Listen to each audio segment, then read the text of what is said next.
Good morning. On behalf of the management team of the King John III Palace Museum of Wilanów, I would like to welcome you all very cordially indeed to this seminar within the project Citri. This is a marvelous meeting dedicated to the gardens of the residents, plus a very important research issue.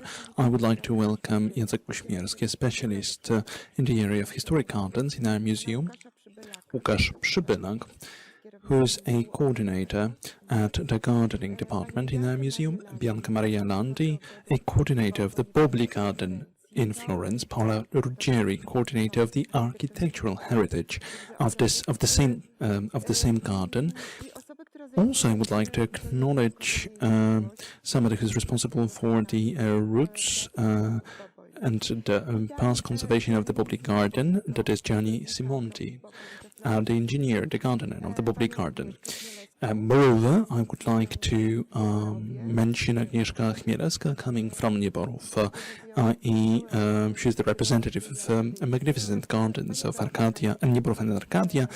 And there's also Beata Kańska from Łazienki Królewskie from Warsaw. In 2016, we saw the publication out of the initiative of our museum, a very interesting book by Madam Wrześniak, Professor Wrześniak, Florence, a city museum, the city in the eyes of Polish travelers. This is where we can see beautiful descriptions dating back to the 16th century. This is where a Polish dream of Florence comes out. A dream of Polish travelers who would go there very often in the past. Małgorzata Wrześniak does quote some of them. For example, in 1599, there was Stanisław Grocholski who said Firenze le supera in bellezza. That is, Florence is superb in its beauty. But there were also other guides, for example, one by Maciej Rybocki towards the end of the 16th century, claiming that there are no bigger beauty in the whole Italian territory. And it happens so that Florence and Rome are most frequently quoted ideal cities. I'm referring to the Polish literature. These are cities monument, which constituted important travel destinations, and people would travel there for entertainment, for art, for fruit, and for gardening visions. And this comes as no coincidence that a bouquet of vegetables is called włoszczyzna in Polish culinary tradition, i.e. something that stems from the Italian peoples. Since the times of Bona Sforza, the Queen of Poland and the spouse of Polish king, the presence of Italian vegetables, fruit, have been an obvious thing. And this is also since then, that is, since the 16th century, there have been pages written down and printed dedicated to these connections between Italy and Poland, also revolving around the questions of gardening. Our very museum is, on the one hand, the palace building, plus the adjacent gardens. Those surrounding gardens constitute a superb example of these traditions. This is a tradition in which not only plants are treated seriously, have a space on their own. What also has its space of their own is cuisine, plus recipes that we've investigated into research-wise. We are a complex unit composed of many elements. We've got such projects as Citri and Aurea, and this is beautifully enshrined in the area of the history of feelings and emotions. We are more than delighted to see that the Boboli Garden and the Wilanów Garden are corresponding along these acts of gardening and fruit. And let me remind you that fruit does not only stand for pleasure, delight, but this is also a metaphor and the ability to have imagination. And imagination is something that I would like to wish to all the participants to this seminar. Thank you, and let us see each other on the course of the seminar. The Citri at Aurea project makes me proud, as it sets very much ahead the tradition of prolific exchanges that took place in between Poland and Italy. The exchange was initiated by Cosmo III de' Medici, and thanks to the partnership between the Boboli Garden and the Wilanów Garden, we can reanimate and revive these traditions focused on gardening and the cultivation of citruses. I'm extremely delighted to see this project ongoing, despite these very turbulent times that we need to be confronted with now. Thanks to the use of modern technologies, we can be more we can be closer to each other in order to be able to exchange our views, our competences and knowledge of respective experts coming from our botanical departments. Now we are meeting online, but I wish that we could one day can host this traditional physical exchange. I would like to express and submit the greetings of all the Uffizi gallery personnel to all our colleagues from Wilanów.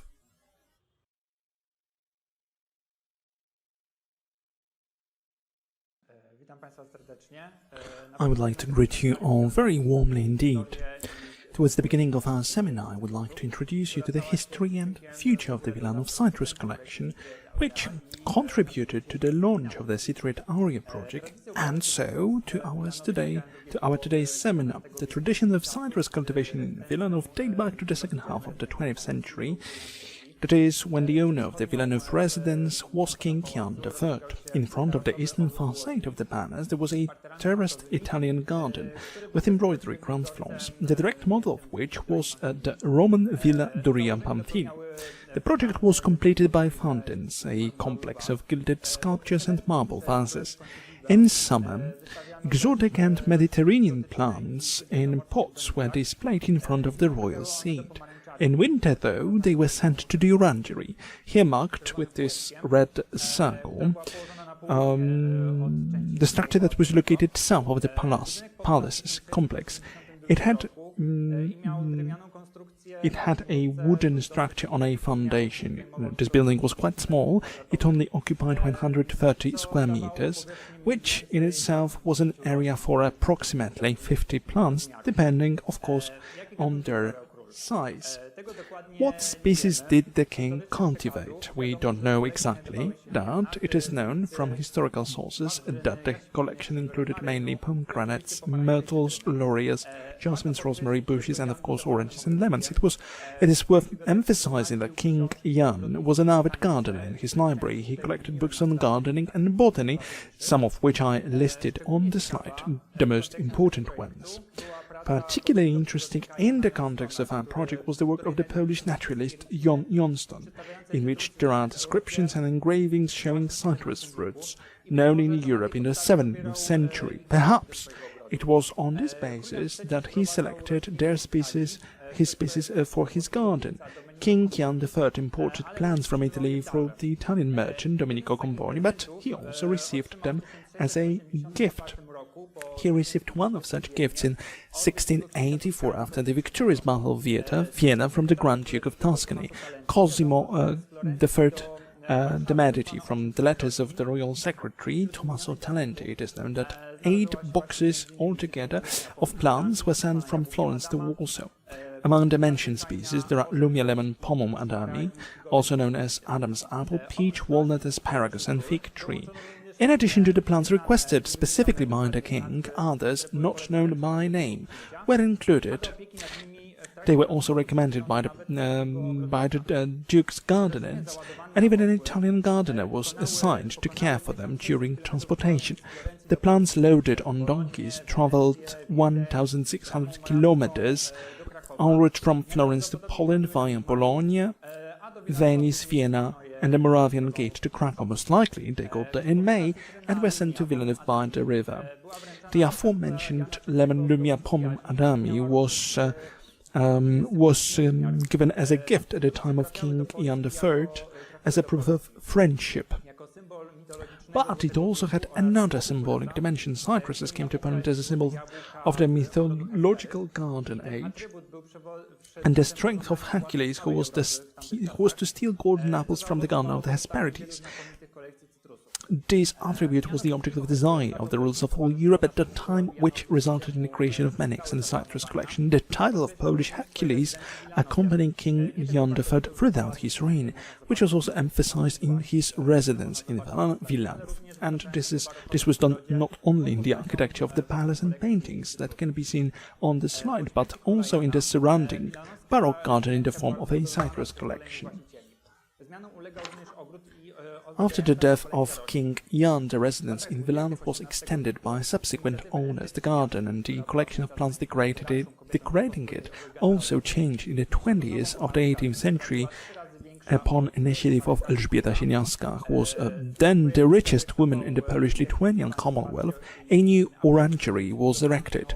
It was 3 times larger than the King's Orangery. The building was designed by architect Giovanni Spazio, and after his death, construction was continued by Giuseppe Giacomo Fontana. The building has become home to an impressive collection of around 300 citrus trees. Thanks to the preserved plant list, we know that among them there were bitter oranges, bergamots, pomelos, citrons, lemons, and probably others that were commonly cultivated in Commonwealth of Poland and Lithuania, such as limes, lemons, lilies, mandarins, oranges, and ponceries. As I summed up, you can see that this collection was quite substantial. Thanks to historical records and archaeological excavations, we know that they were cultivated, among others, in 23 faience vases from Delft. Hundreds of their fragments were found in Wilanów during archaeological excavations, while the entire vase is now in the collection of the National Museum in Warsaw. In addition to them, green glazed ceramic pots and oak pots were also used for cultivation. This one is in the collection of our museum. In the mid-18th century, the plant collection was transferred to a new orangery designed by the Saxon architect Johann Sigmund Debel. The building was 100 meters long and 15 meters wide, including over 800 square meter of plant storage space.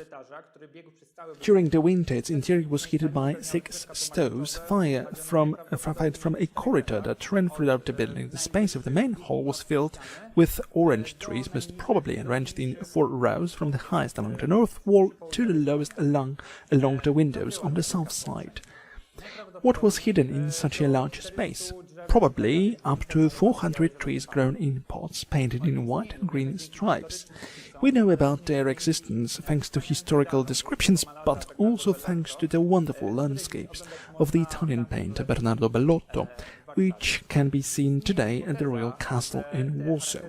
There is a hypothesis that these characteristic pots were a memento of King Augustus II, who leased Wilanów in the 30s of the 18th century. We would deal here with a very interesting thread of Saxon influence in Polish gardens. However, this thread requires additional research. Unfortunately, later historical changes led to the dispersion and impoverishment of the Wilanów collection. After the revolution of 1790, some of the trees were moved to the palace garden in Weinzut. The old dilapidated orangery was thoroughly rebuilt at the beginning of the 19th century according to the design of the Polish architect Christian Piotr Eigner and then owner of Wilanów Stanisław Kostka-Potocki. The building was shortened. An entrance with Corinthian columns and a new facade with French windows were added.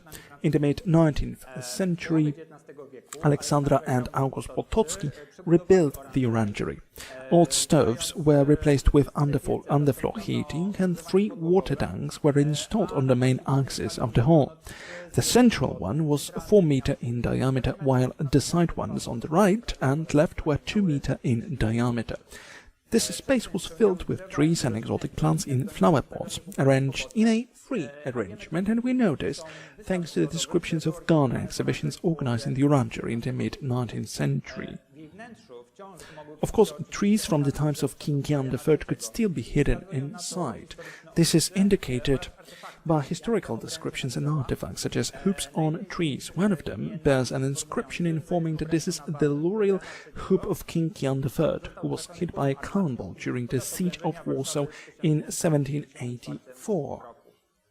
In the 19th century, however, cypresses lost their importance. The ancient mythological symbolism of plants was replaced by the desire to learn about them scientifically. Thanks to botanical expeditions and the invention of the Wardian case, collecting exotic plants has become fashionable in Europe. Cypresses still appeared in the palace surroundings, but it is worth noting that they were grown in simple oak pots, which can be seen in historical photos, as these ones. According to historical sources, at the turn of the 19th and 20th centuries, there were about 200 specimens, involving 20 from the times of King Jan III. And so, as I mentioned, however, new species of exotic plants were more popular. At that time, camellias, peonies, rhododendrons, araucaria and cedars were grown in the Wilanów Orangery. To the north of the orangery, there was an extensive horticultural farm with greenhouses, where new species of plants were grown, such as pitcher plants, date palms, and Royal Victoria, with impressive leaves over 2 meters in diameter. The outbreak of World War II put the final end to the collection of plants. In September 1939, as a result of the shelling of German troops, the orangery and the fig house burned down completely, and the subsequent neglect led to an almost complete loss of the greenhouse resources, which also fell into disrepair. After the war, only the remains of the orangery remained, which later served as the basis for reconstruction.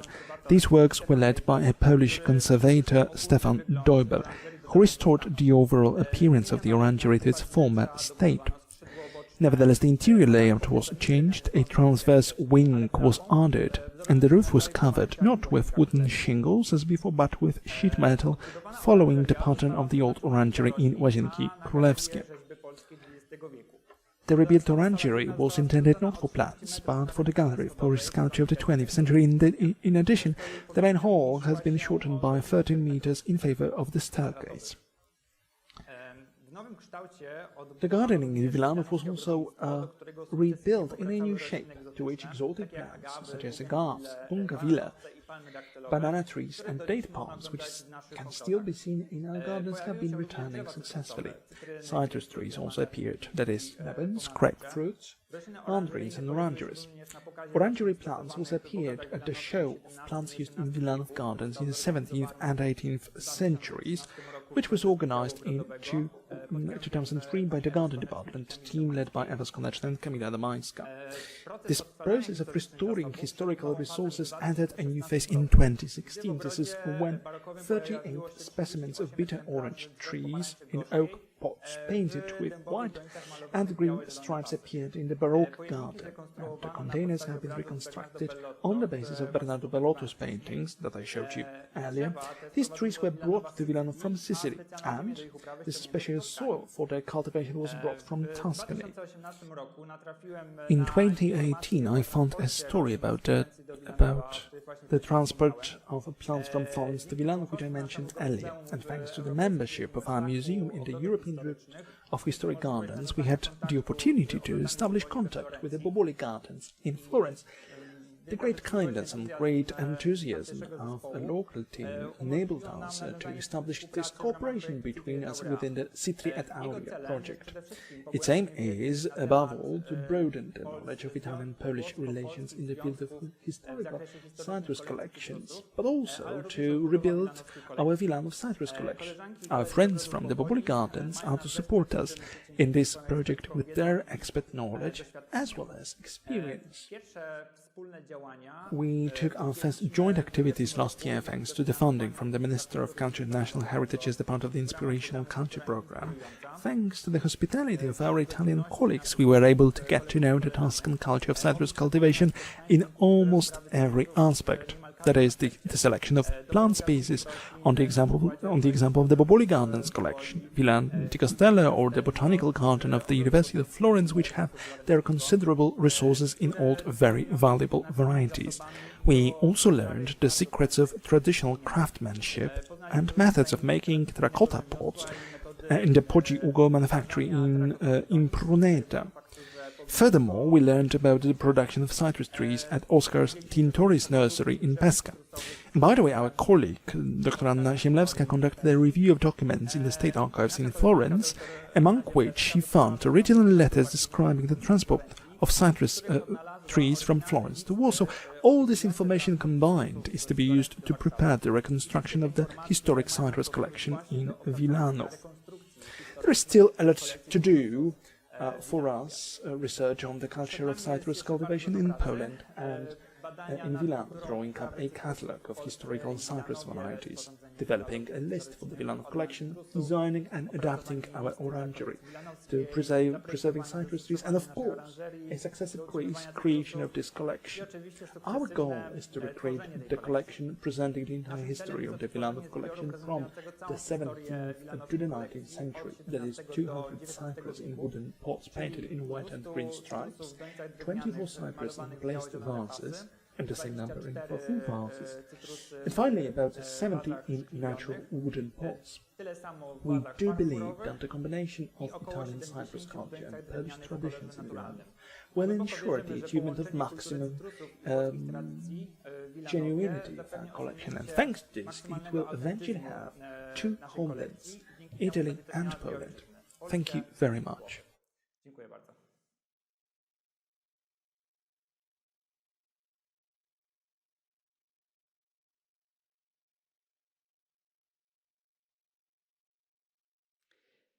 Orangery Garden in Wilanów History and Perspectives, on the occasion of the Polish-Italian seminar, which we have the opportunity to participate. I would like to outline over 300 years of history of this small garden, as well as outline the prospects for its restoration. The Orangery Garden in Wilanów is absolutely unique. Despite its small size, it is a garden that crystallized the desires of its successive owners, the ambitions of the next major gardeners who held their offices, and also reflected the stylistic changes in the history of garden art in Europe.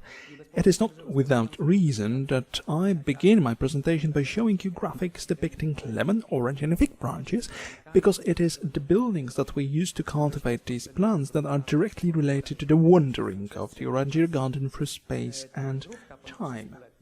This 300-year journey is divided into three main chapters. The first chapter is, of course, the period of Jan I Sobieski's patronage and the construction of an orangery garden in the southern part of the Wilanów residence.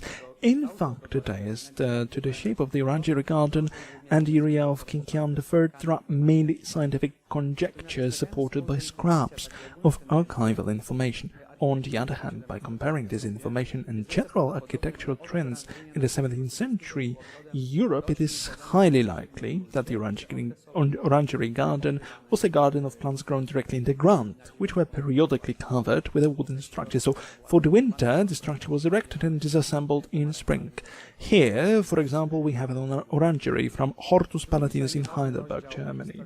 The second extremely important chapter in the history of the orangery garden in Wilanów is a chapter written by Elżbieta Sieniawska and August II the Strong, who elevated the orangery garden to the rank of an ornamental garden.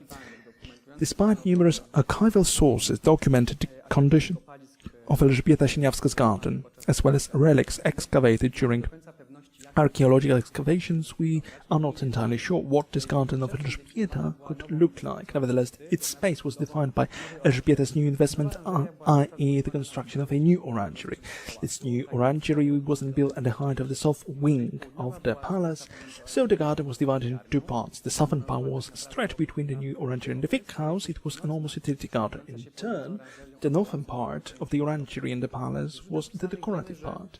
We know from written sources that the special composition of this garden was built by two embroidered ground floors, which were properly planted with boxwood and lavender.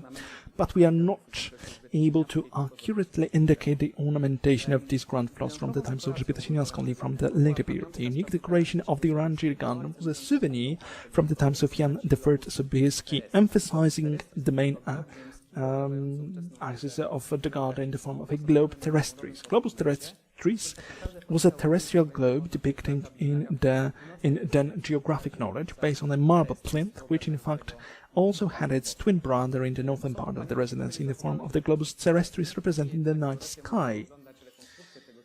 We can see the reconstruction of such elements, be it, for example, at Le Palace in the Netherlands, where globus terrestris is an element of the local water system. In the third chapter, the most dynamic one, extremely complex, in which the threads of all subsequent owners of the Wilanów residence intertwine, also a chapter that continues to this day and in which the future of the Orangery Garden in Wilanów is also embedded and is directly related to the location of the garden in the northern part of the residence. The first subsection of this story is a very interesting period of the lease of the Wilanów by August, the second in which he planned the garden in this form. This is how you can see a garden that does not resemble a traditional orangery garden at all. But on the contrary, it serves everything that should be held in hiding, that is, court games, as well as theatre plays in a garden theatre. As a matter of fact, this points to the center of gravity of August's strongest interest in the orangery collection, which he moved in Warsaw to the vicinity of the Saski Palace, while in Wilanów there was a small part of his huge collection of plants. It can be said that it was a very modest deposit. A real breakthrough in the history of the orangery was brought about by the patronage of Zofia and August Czartoryski, who made a new investment to build a huge orangery building. The building was framed on the south side with a garden consisting of two parts, a decorative one and a usable part. The decorative part of this garden was concentrated in the symmetry axis of the building and was in the form of a decorative earth ramp directly adjacent to the southern facade of the orangery, on which a significant part of then a huge collection of exotic plants was presented, and two long floors with an indentation in the southern part, in the borders of which were also placed lanes of cypress. Attention is also drawn to the utility garden plots, located in the eastern and western parts of the garden, which also displayed plants that were the actual pride of the owners of the time, exotic fruit bushes and melons. The end of the 18th century and the investments of Izabela and Stanisław Lubomirski also showed changes in the tendencies in the garden art of Europe at that time, because we can point out that the decorativeness of this garden at that time was slightly simplified compared to the previous state.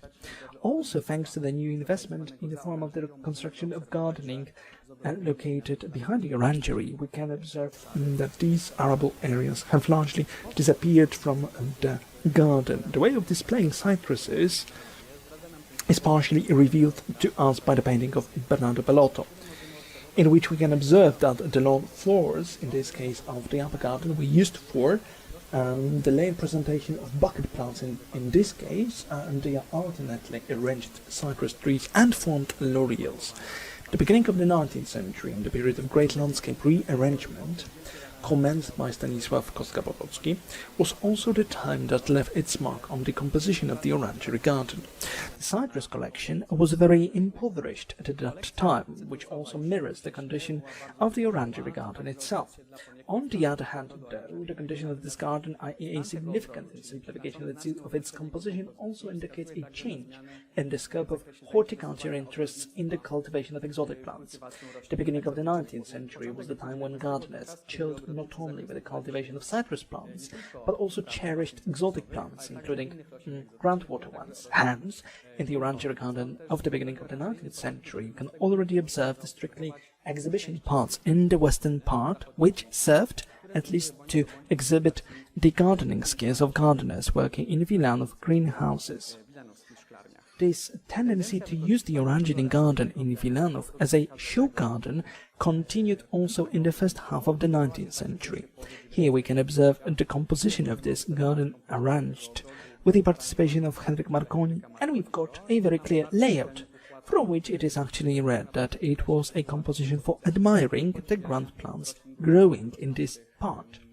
Furthermore, we can see a significant reduction in the Wilanów Conservatory, which also indicated a significant decline in the cypress collection, as well as a complete shift of the focus of interest in the cultivation of exotic plants in favor to palm and ground plants. The second half of the 19th century and the patronage of Aleksandra Potocka still indicates its use as a show garden in the case of the Orangery Garden. The long-awaited structure appeared in its space in the form of water, in the form of a fountain, which also determined the later transformation of this garden. The garden of the second half of the 19th century at the Orangery in Wilanów is also a time when the garden is separated from the regular visiting routes, and an additional fee was charged for visiting the garden. This allows us to treat this garden as something like a garden centre, where the residents of Warsaw, as well as adepts of garden art, not related to the Wilanów residents, could come and see what was currently fashionable and promoted by Wilanów gardeners. The turn of the 19th and 20th centuries and this patronage of the Branicki family,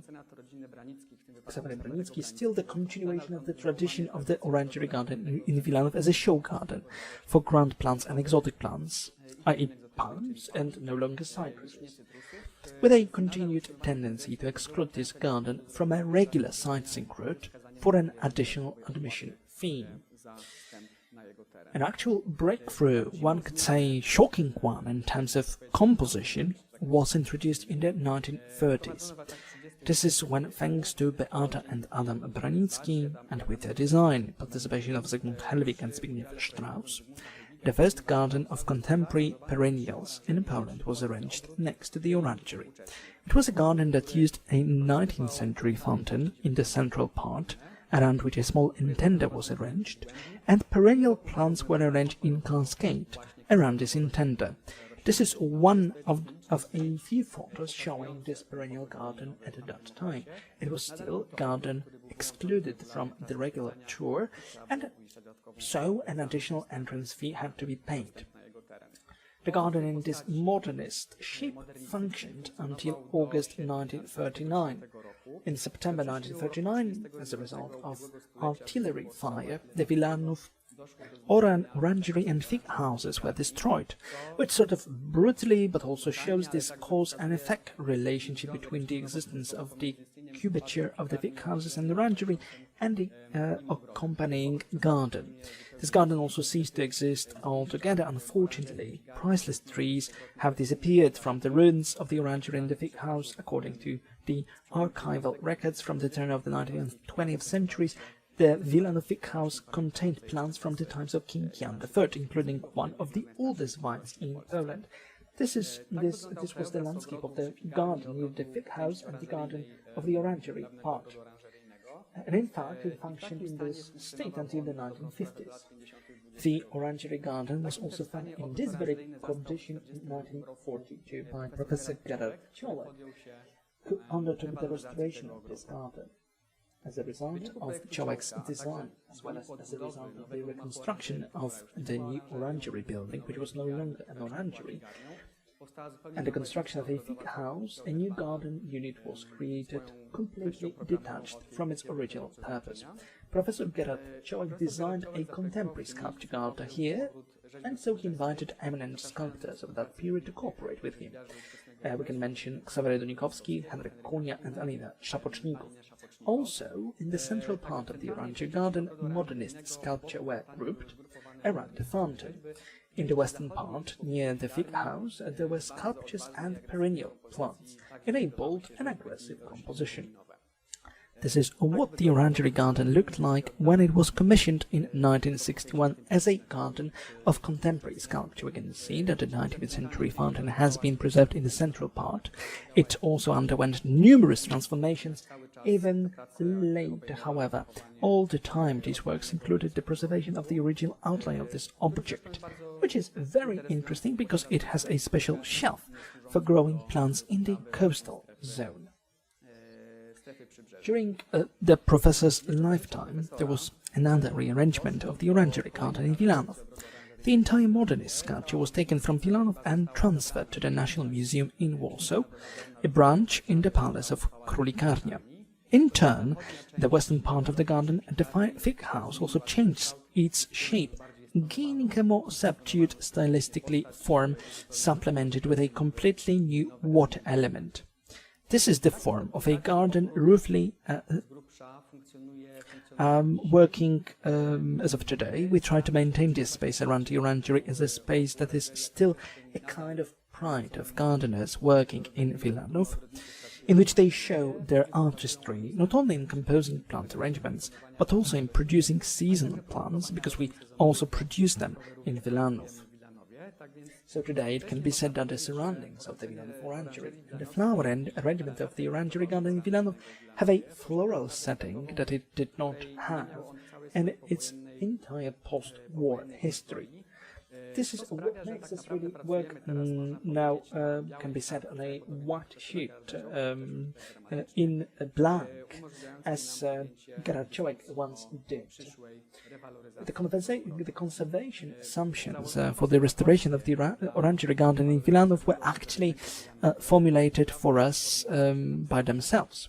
They were delineated by all the numerous historical layers that in this space once existed or still exist.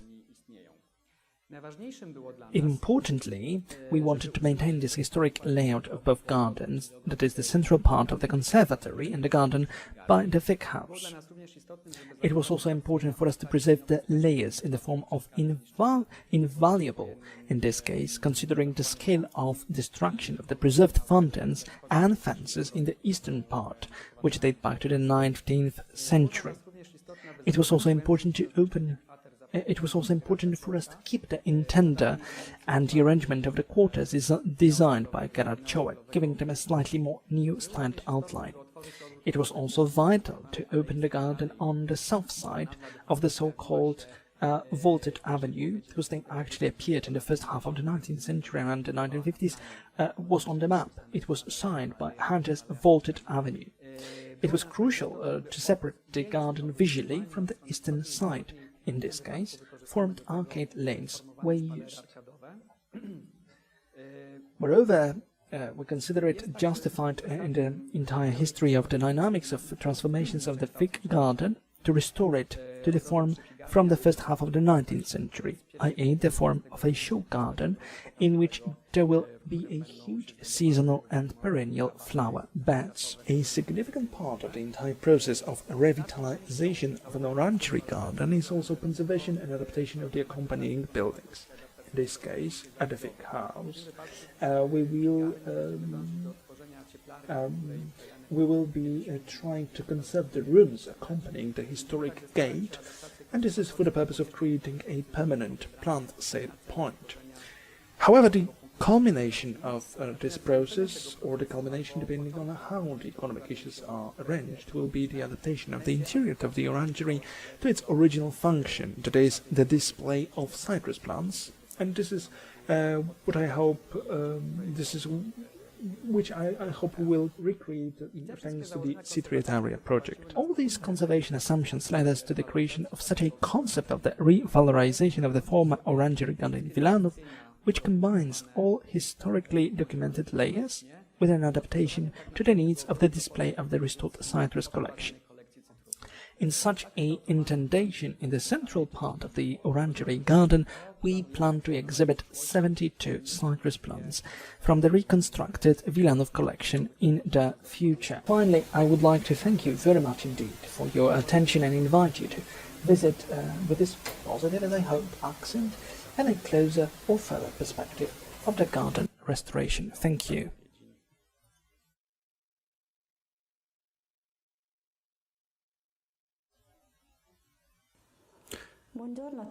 Good morning, my name is Bianca Maria Landi. I'm the coordinator of the Boboli Garden in Florence.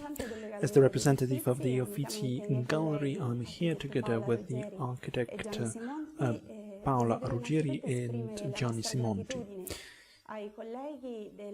On behalf of the three of us, we would like to give away our greetings to you, representatives of the Jan III Museum, for all this tremendous work that you have provided us with in these difficult times, whereby we are restricted by the pandemic to maintain physical distance, which does not shatter the spirit of mutual cooperation, something that is the leading force in our day-to-day life. And this spirit that we had in this Citri and Aurea project, this is a project of a fundamental value from the perspective of the life of our gardens.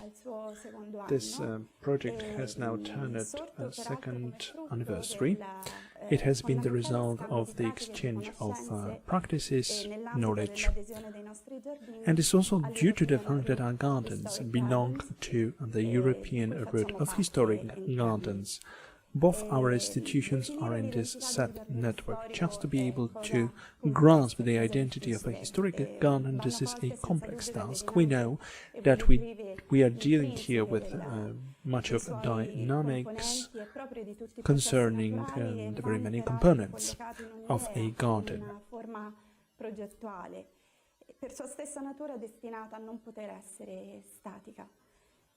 This very matter is never static. We need a research which is ongoing, but we also need some experience, and also we need to be able to integrate knowledge of many people, many specialists. What also matters here is this sensual dimension, emotional dimension of such a being as a garden. Just to be able to have this work of thought, and we do it because we are privileged to coordinate this garden every single day, and so we can trace these main concepts that guide our thoughts. We refer here to such motives as time or order, which is contrary to chaos. Chaos is something characteristic of subsequent elements of a garden, and the order, which is about the structure and about the thought of the designer. There comes also into play such motives as growth or evolution.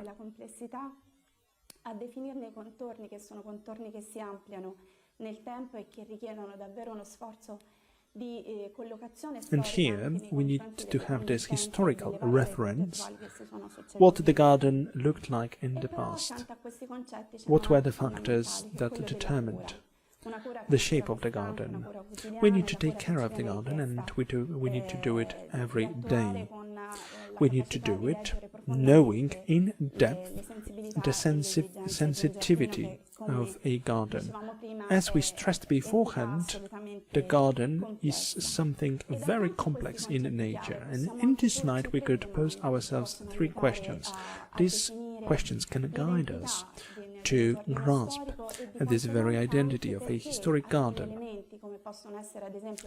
At the end of the day, these questions could give us answers why certain botanical elements there are here in the garden, what was the purpose of it, and what are historic gardens characterized with. I would have these questions verbalized in this way. Where do we come from, where are we now, and where we are heading? When it comes to question number one, where do we come from? Here we can have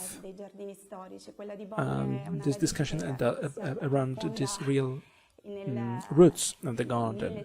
These roots date back to 1550. This is a year when Eleanor of Toledo and Cosimo I decide to buy a plot behind the Palazzo Pitti. This used to be the Pitti garden. It served the purpose to extend the space behind the palace.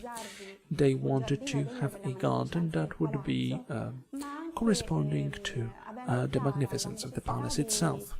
But on the other hand, it was also for this space to be of use. That is, it should have been a space to respond to very concrete needs of the court life, of the palace life. So, this is why such varieties were grown. And therefore, also there was this interest, an early interest in the concept of biodiversity. And there was a number of different species and varieties. All these plants found their place in the Boboli Gardens.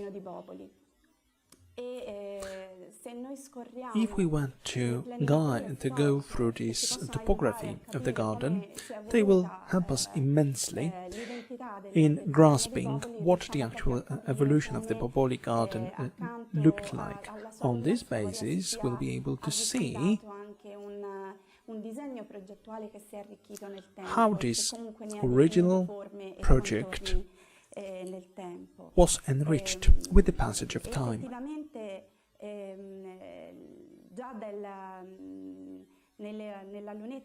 As early as on the image of Giusto di Utens,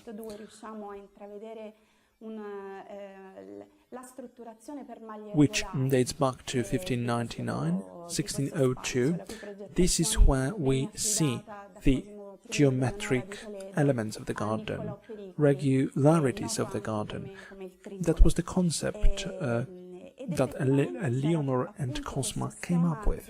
These schemes of trees were supposed to set regularities in the garden structure. This is where we dealt with this rectangular scheme.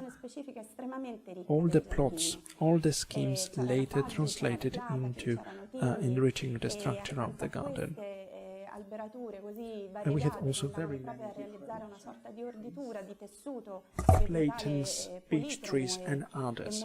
So that was a kind of polychromic aspect of the garden. Plus, there was a cultivation of many different plants serving the court life. Among them, we could find not only vegetables, but also varieties that could be of advantage to pharmacotherapy. Cosma was indeed a passionate of botanics.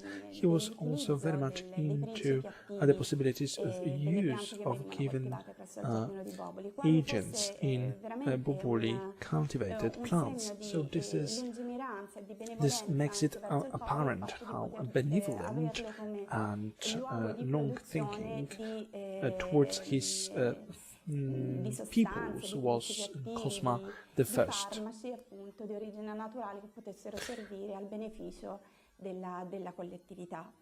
Il giardino in un certo senso quindi riportava già un po' il senso della This garden reflects the diversity of nature, which was also grasped in the scriptures of Eleanor of Toledo. This 16th century core that you could see in the previous plants evolved also when it comes to its overall surface. During the reign of Cosma II, the space changed. Adding to this, the complexity of the garden grew when it comes of all the various forms that we could trace in the garden back then. This is where we see a significant extension in surface. The garden went beyond the walls, defensive walls during the war between Florence and Siena. This is the total of additional 30 hectares that were added up. The design of this garden in 18th century was assigned to Parigi and Almichini.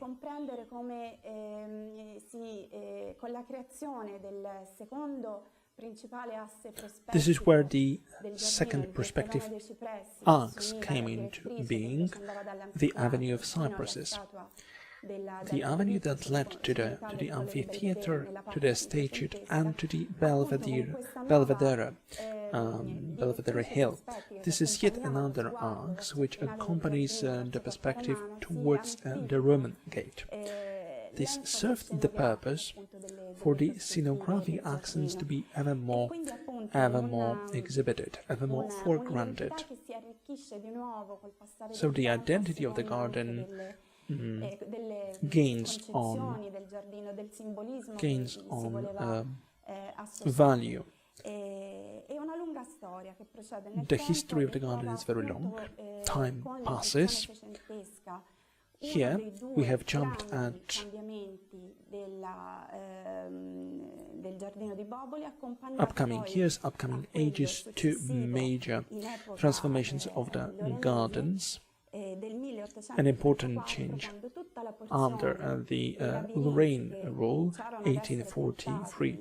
The whole portion of the labyrinths that were once planted in the 16th century get destroyed to make space to have a road developed.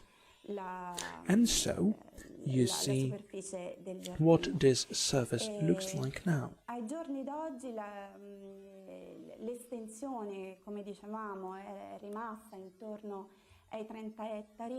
This extension within 30 hectares constitutes the green lungs of Florence, in the very heart of Florence.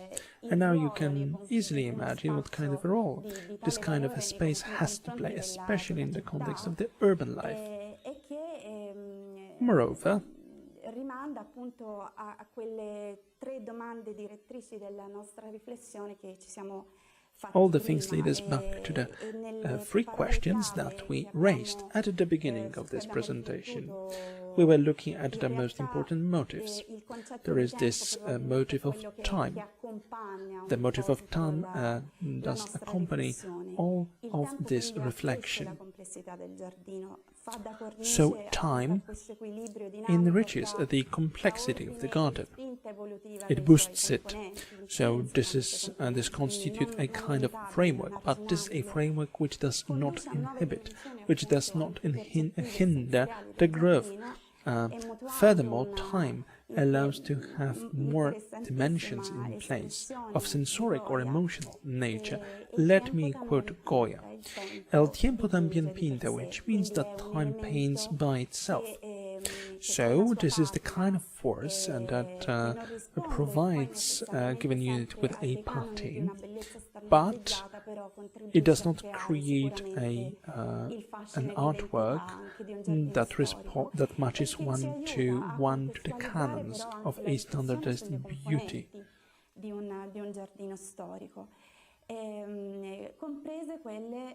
Here, what we take into consideration is the botanical collections. They find their brilliant expression in our garden. They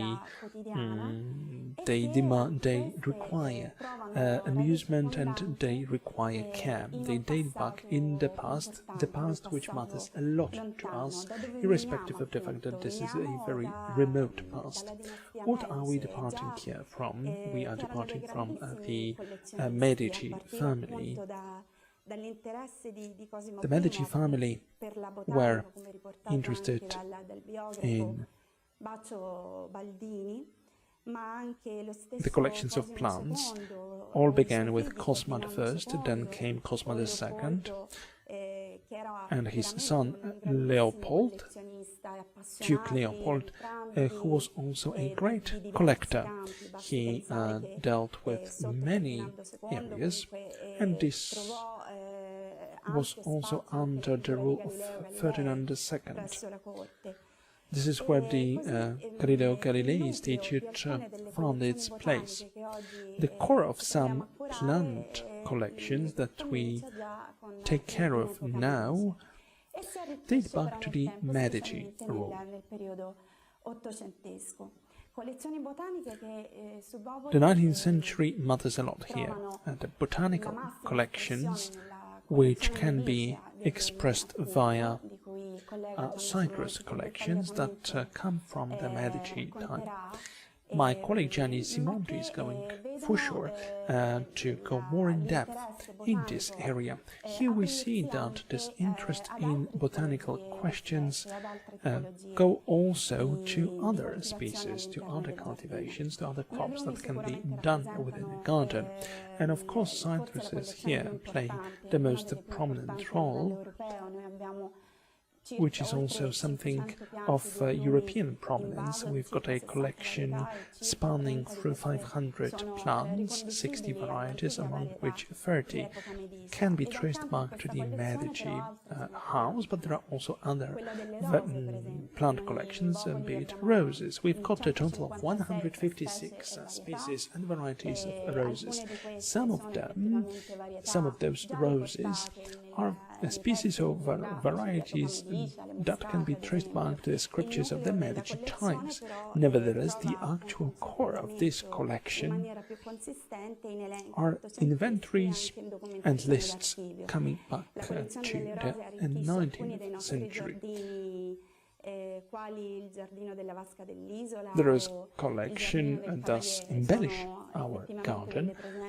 You've got here this night garden.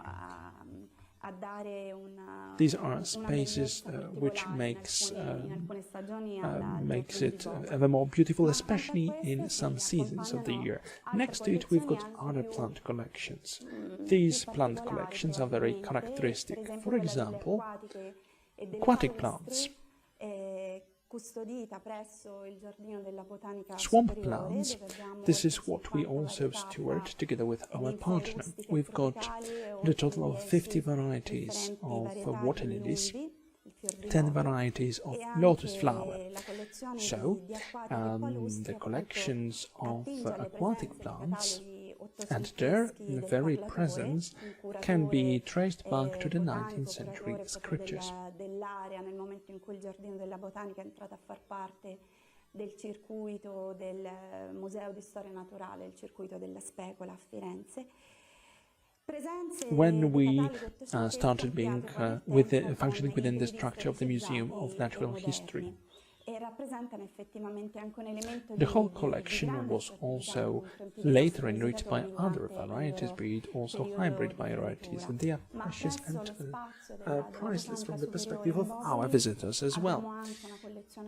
Together with the Botanical Garden, we administer tropical and subtropical plants. We've got 100 specimens, around 10 species and varieties of palms. Their core is the lists that were developed in the 19th century. So, bearing in mind the very complexity of this sport, nella seconda metà del Settecento lo vedeva destinato come uno spazio which was supposed to be as early as the 19th century for the cultivation of vegetable plants, together with the tropical plants, of which there was a number. They soon became a touristic magnet for the city. Filippo Parlatore, a Palermitan gardener, took over the administration over this place from the Museum of Natural History. He organized the protection of this place in accordance with the rules of geographic cultivation of plants. So here we see a huge diversity in this garden. We've got a collection of swamp plants, aquatic plants, we've got hortensias, we've got peonies, bush peonies, English roses, or 19th century hybrid varieties. So, circa 40 varieties. These are trees and bushes stemming from many different spots in the world. Di Boboli che costituisce per propria matrice anche per l'idea originaria di fatto un giardino dentro il giardino e che però richiama so this is in practice a garden within a garden. Spinta verso la ricerca. This place is also a point of departure for our research, for our dissemination works. Moreover, we are here as the employees of the garden. We are spokespeople for these values, for this immense value that this very garden demonstrates. In the Boboli Garden, we also cultivate an unlimited number of camellias. We've got around 30 varieties, 45 specimens. Everything dates back to purely catalogues of 1818. There are further inventories coming back to the first half of the 19th century. This garden, aside from its proper botanical collections, houses green architecture and green architectural forms. Fondante del giardino di Boboli e che richiedono di essere curate e mantenute ben leggibili come un elemento assolutamente caratterizzante l'identità del giardino. E mi riferisco, come si può anche vedere nell'immagine che ci accompagna, alle cerchiate, la cerchiata grande e la cerchiata piccola, che sono queste strutture risalenti già alla prima metà del 1600, create dall'intreccio di questi rami di leccio allevati proprio in modo tale da creare una sorta di tonnel verde che volutamente accompagnava la visuale e contribuiva appunto a quell'enfasi geometrica e prospettica a cui ci riferivamo prima nella descrizione del viottolone dei cipressi, ma ancora ragnaie, le strutture tipiche non solo del giardino di Boboli, ma anche di altri giardini di ville medicee. Next to the botanical collections, what is also very important are green architectural forms. These forms come to reflect the very design of this garden. These forms have to be managed also, and this is a very characteristic element as far as the identity of the garden is concerned. Here I could also refer to these slides. You can see what I'm referring to this green tunnel, a small one, a big one, and these are all the structures which make us think of the first half of the 16th century when they were developed, and they were to have this visual of a green tunnel. They were to mirror the geometrical shapes of the garden, something that was also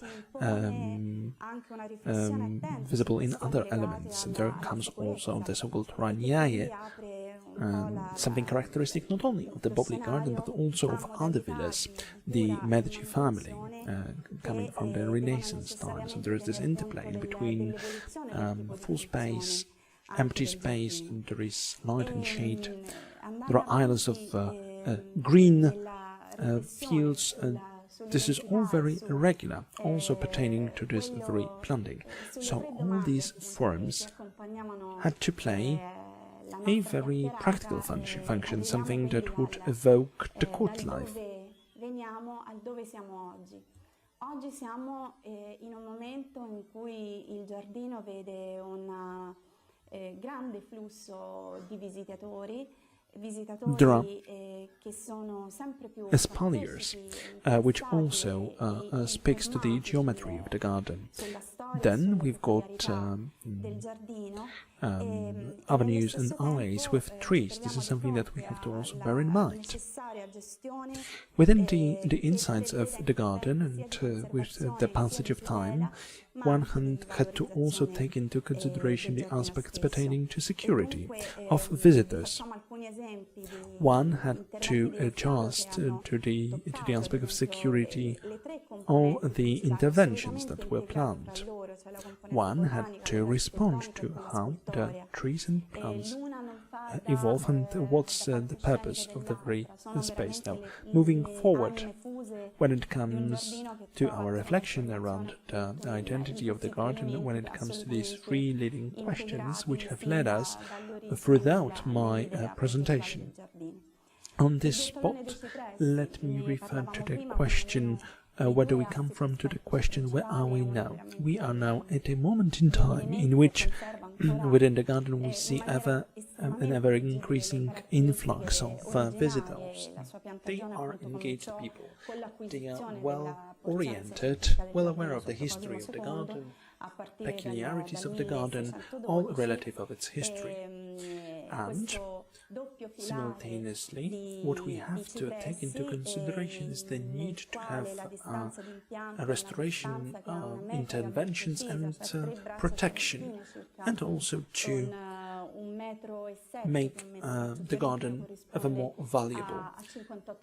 Some examples pertaining to the major tissues of the garden, be it plant tissue, plant architectural tissue and the sculpture tissue.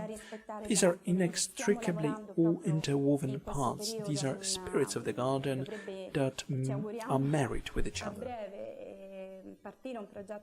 They are integrated, one with the other, and this becomes apparent from the very early beginnings of the functioning of the garden. Now we can see the Cypress Avenue, which constitutes one of the main perspective axes of the garden. This is a carrier of the primary characteristics of the first design of this garden. After the transformations which took place in the 7th century, we can see it in evident measures. We see two pillars, two espaliers of cypresses. Here, the distance in between all the trees is well measured. We've got three so-called Florentine arms, which are an equivalent of 1 meter 70 centimeters. Here we see the kind of grid, and that those grids are very irregular, kept in a regular way, so this regularity has been maintained. And also now we are working to have it in place, and we would wish to start off a new process of conservation that will take place in the Cypress Avenue. Abbiamo lavorato anche su altri aspetti piuttosto peculiari dal punto di vista botanico, che erano ancora tracce di un...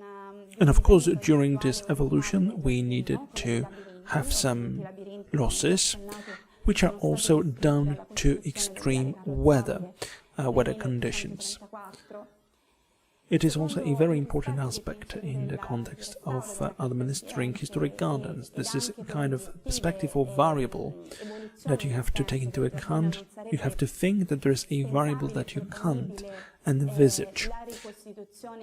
Weather is of essence, to cut the long story short here. And there are these pictures where I see exactly that. The effects of a storm that took place in October 2018. It was enough to have a few minutes of this incident for us to bear losses of multi-centurial trees from the Cypress Avenue. The result was that we needed to take up actions to restore the diversity of this avenue. Furthermore, we worked on other aspects which are very interesting from the point of view of this botanic tissue. On this occasion, we read also very important traces of this primary design, i.e. mazes or labyrinths that were destroyed, that were dismantled in the 19th century for a road to be able to be accommodated. In the evolution of this garden, we could not have a full restoration of the labyrinths. Nevertheless, on this map we can see the actual geometry. Where did they lead to? And this is again a very important component of the identity of the garden. Our task is also to take proper care of these labyrinths. Our task is to attempt that these traces are kept visible. This is a place where in the past we had an intervention of restoration of the very interiors of the labyrinth. This is a so-called musical room. This is where we introduced very precious artworks of contemporary art. This is where they were exhibited, due to interventions that were set to examine the stability of the soil, we need to have this security buffer for the growth of the plants. Here the density of the plantings was limited. Here it was also necessary to have new plants of oaks. What were the criteria that we adopted here? Of course, we did not have to think about the proper rebuilding of the labyrinth. Such an approach would not have been proper. This is on the one hand. On the other hand, we were trying to strike balance between what new plants need, that is, they need to grow, but on the other hand, we had to bear in mind these old Goris planimetries, these old plants. Therefore, we wanted to have these grids inserted in a way for the density to be smaller, vis-à-vis to what we had in the past, but at the same time we could maintain this stability, and you can see the overall effects. We've got young plantings and the older trees. So we've got three components intimately entwined with each other. That is this botanical tissue, which is mixed up within architecture. It is surrounded by architecture, and there comes also into play a magnificent sculpture part, which in itself is very valuable. In order to be able to take care of this kind of institution, you have to have a team, and in a team you have to be able to confront your vision, your ideas from many points of view, from many perspectives. And so I would like to hand over to Paola Ruggieri. She's an architect, and she's going to shed some more light on some of the conservation interventions that have just been executed or are now in the pipeline. These are all interventions or tasks which are concentrated on this architectural tissue. Good morning, my name is Paola Ruggieri. I'm an architect, and after this magnificent presentation of my colleague Bianca Maria Landi, I would like to take the floor to tell you a few words about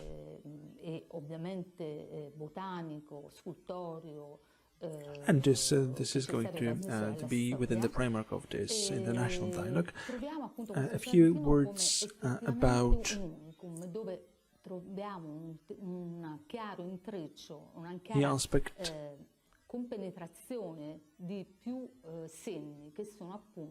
referring to the Italian garden. The Boboli Garden offers an example which is in itself very interesting. It is something also very complete. This is a complete representation of the Italian garden. Why does it happen so? In this reality in which we function every day, in which we do our research, in this reality whereby we do our interventions, protecting this very important historical, cultural and natural heritage of sculpture too. This is where we look at the garden as a place where there are contact points, intersections of very many traces, and these carriers of meaning come from the very first idea. And this can be associated with the concept of the Italian gardens. We are talking about the topics that are interrelated between each other from the perspective both of this original project and the current use of this beautiful garden. One of the most important aspects regarding the Italian garden is the topic of the secret garden.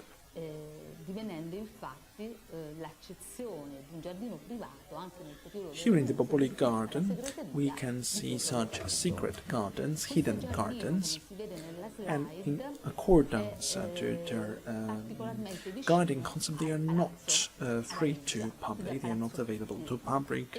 This is something reserved and excluded for the sole entertainment and use of the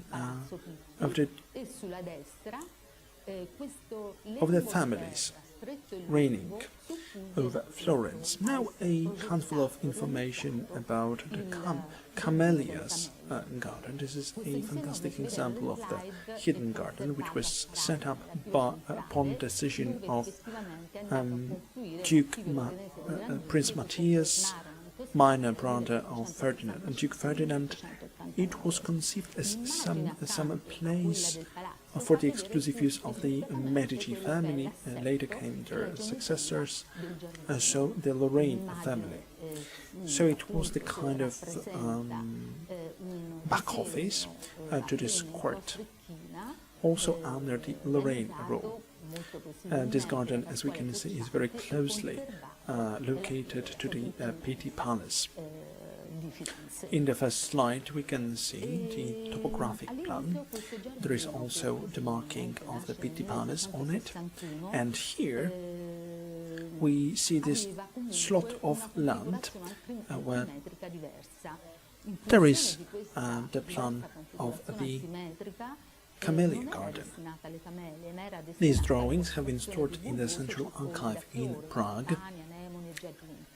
This is where the archive of the Lorraine house was delivered.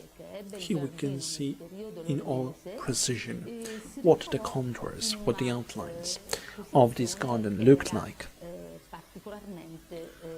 This is a design that was developed in Indian ink, most surely manufactured by Massimo Puccianti, and it was managed by the Supreme Administration of Florence. So in the beginning, this garden that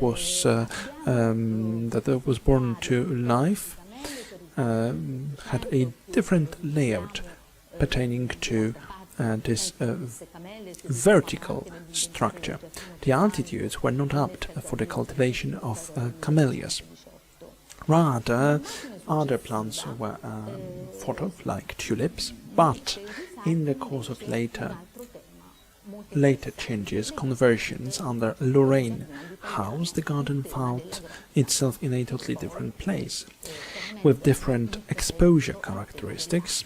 So it became a shaded spot, so it was more valid for the cultivation of camellias, and so we can find this information in the historic documentation. We find traces about about blossoming trees, and therefore we can assume the thing was about camellias.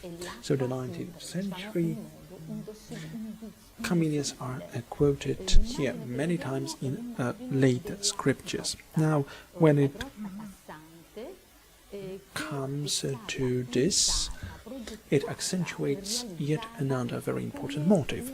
Here we are referring to something yet another of a characteristic value for the Italian garden, that is the cave.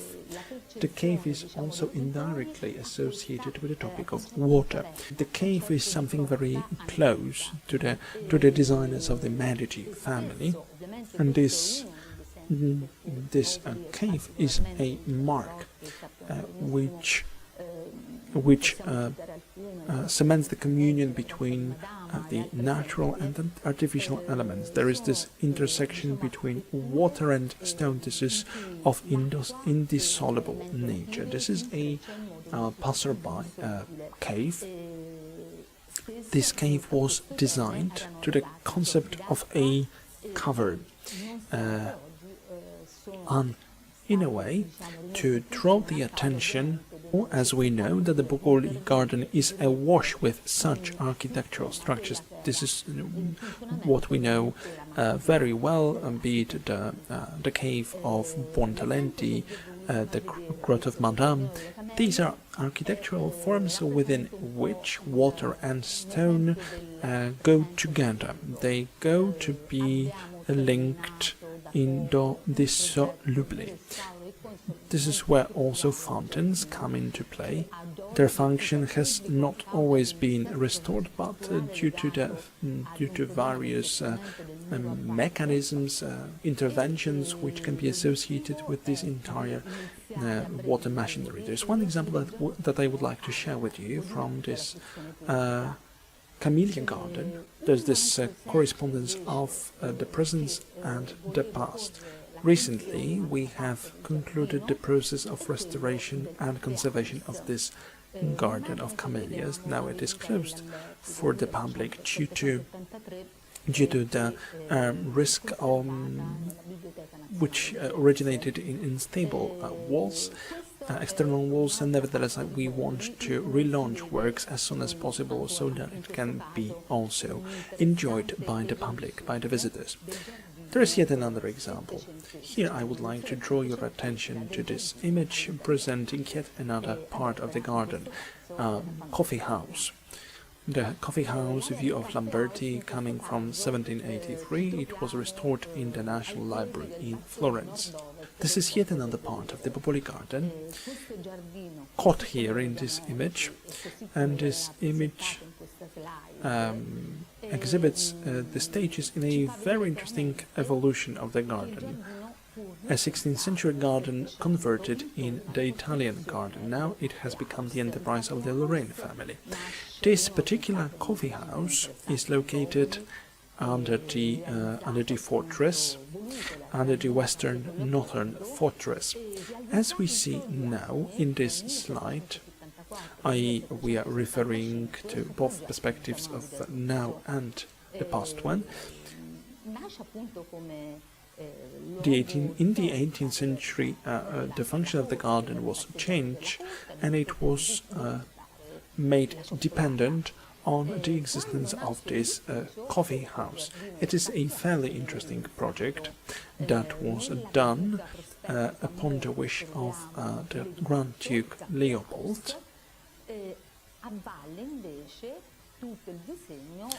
It was supposed to be a place for resting of the members of the family,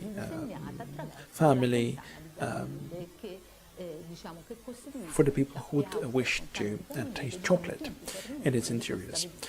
So the externals change once the building has popped up. Here on the hill we've got the building of the coffee house, and now this entire design has been converted. Now there are other finishing touches, other finishing elements, be it one, the fountain of Ganymede. So there is this building of the fountain and the fountain of Ganymede. So we've got two ending points of this particular perspective.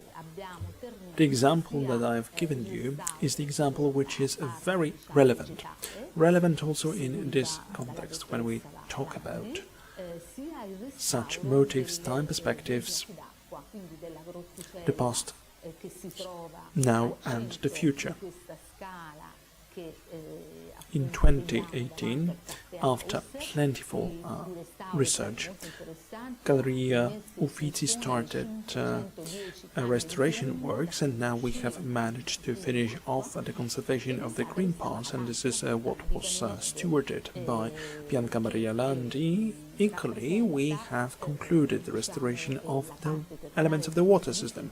That is this small cave, which is located at the heart of this small staircase, and you can see it in the front of the coffee house. This was also a very interesting project that took into consideration starting off a few hundreds of new fountain elements, and the actual fountain of Ganymede was put to function again, and the cave is the crowning of this intervention. The fountain was made subject to conservation that did not only include the restoration of sculptures, but went more deeper to accommodate subterranean elements. whereby we've got also this tank reservoir serving the fountain. So the original function was restored. So now we can enjoy the effects of conservation interventions which have just come to conclusion. Now, speaking of our experiences when we exchange it, it is also worthwhile mentioning that we have just had the tender for the restoration of the coffee cups, and we are hopeful that this process will be started soon, and so we'll be able to restore the possibility to use this very important architectural element. Now moving on to another slide. Here we see the Neptune pond, the pond of Neptune. So by this we are coming back to this leading theme of our presentation, that is the Italian garden, Giardino all'Italiana. This is something that is very much based on water. And we can see and we can say that water is this element which was immensely helpful for designers, for the creators of this garden.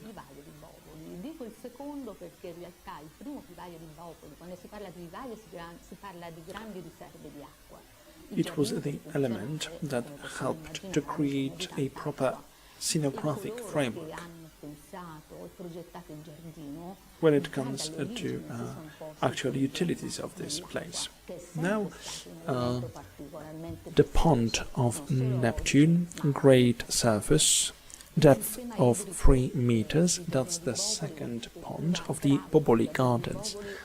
And we know that ponds constitute large water reservoirs serving the garden. For a garden to be able to be operational, we need just sufficient amounts of water.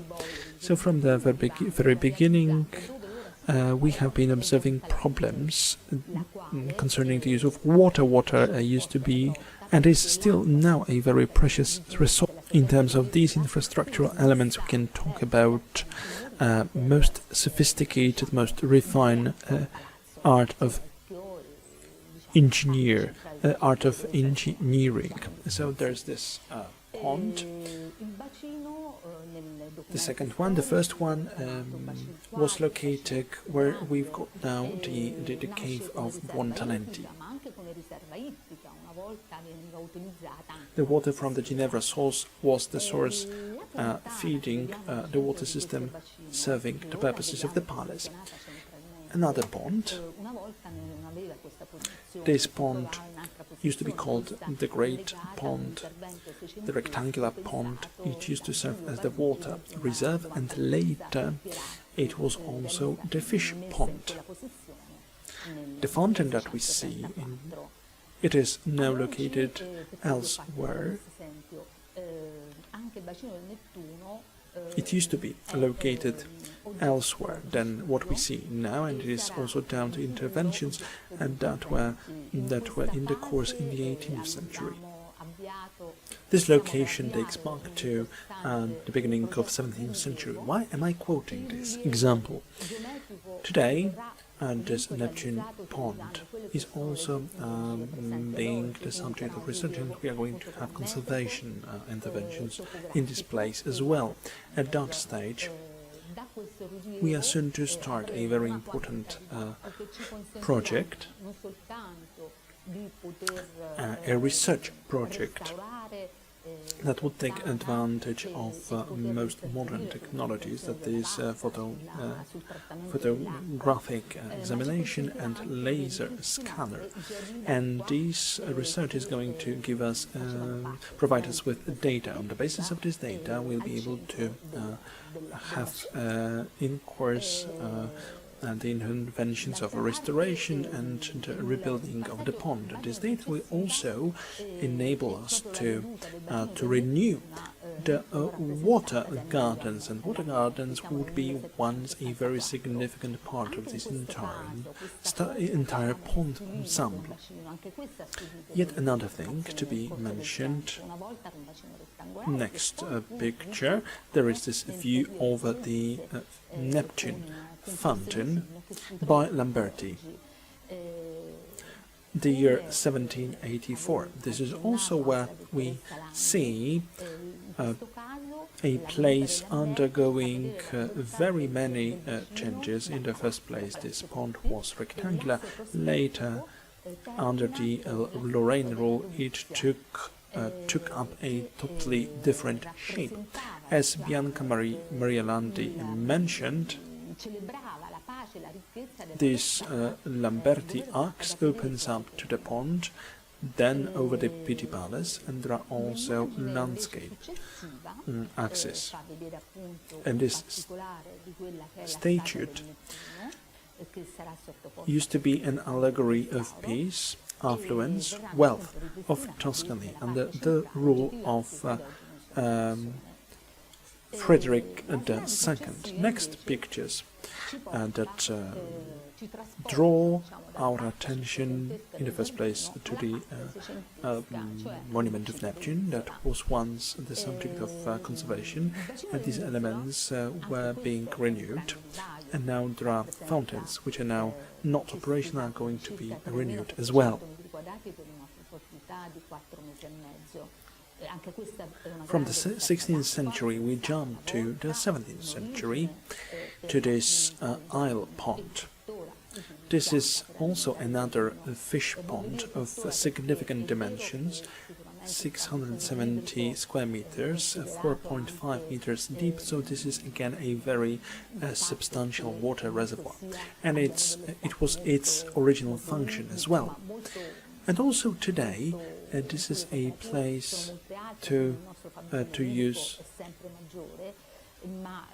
in this way. Now, having in mind the need to use water, given climate change and given different varying temperatures, we need more water now because of that. And this trend goes on. Nevertheless, this is also for us something very important from the point of view of water supplies, or the supplies of all the caves that find themselves within the garden. This is this Isle Pond that we see it from the perspective of Lamberti. It is something very similar to what we have in historic records.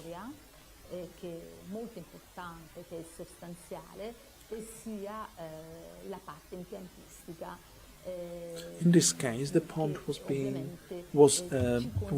made subject to important interventions, very comprehensive in nature, that pertain both to architecture and sculptures, and also to green areas.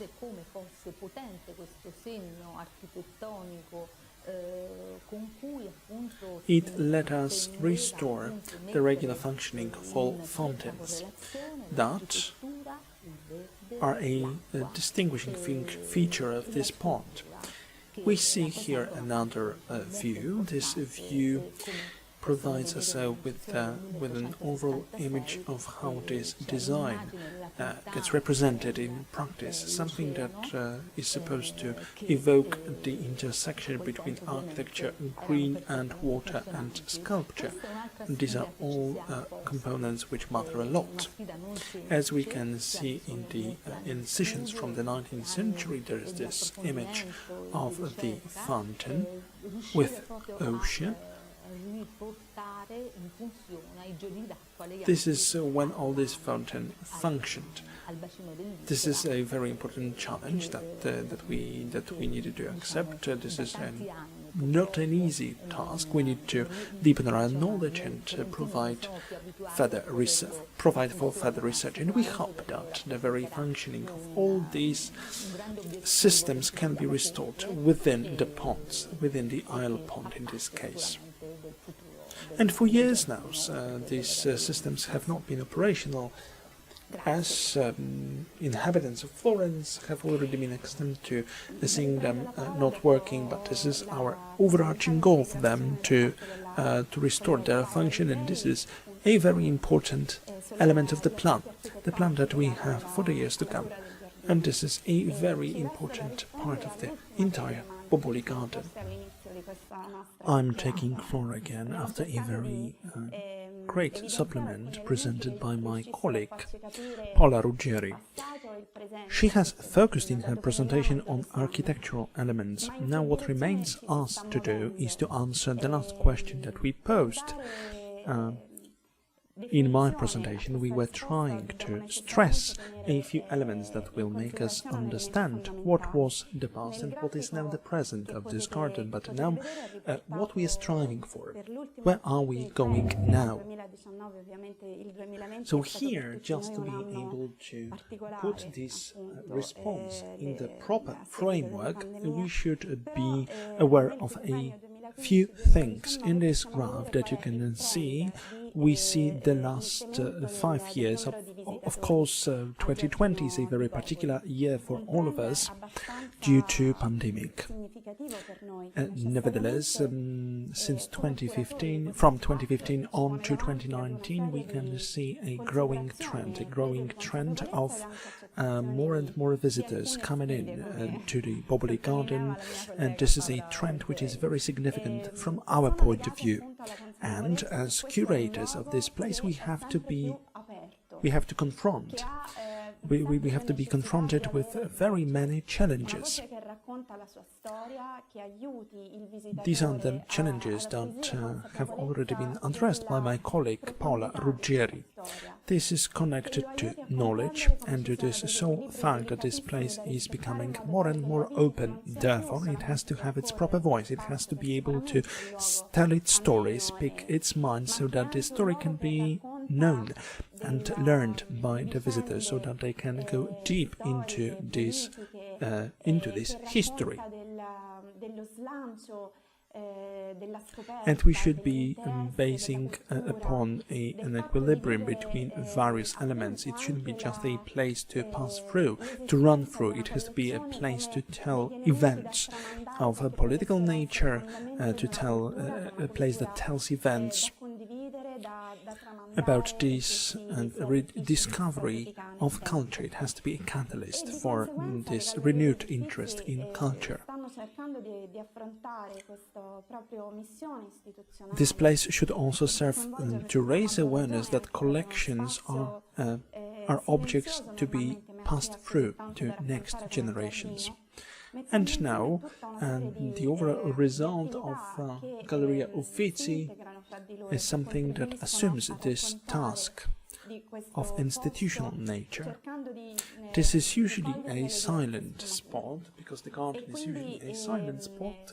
However, it has taken up a series of actions which are connected one with the other. All these actions attempt to reflect all the nuances which are characteristic of this garden. We deeply believe in the meaning of cooperation, interinstitutional cooperation and international cooperation. So this very project at Citri at Aurea served as something very important for us. This is a project that we intended to engage ourselves very quickly, and this exchange of ideas is, from our point of view, priceless. There are all the actions coming to it of dissemination. This is what we do in cooperation with the schools and individual visitors. Within our structures, we've got many departments dealing with the management of the space. Others cope with disseminating the identity of our museums. So this dissemination work is very pivotal, because we all know that schools can be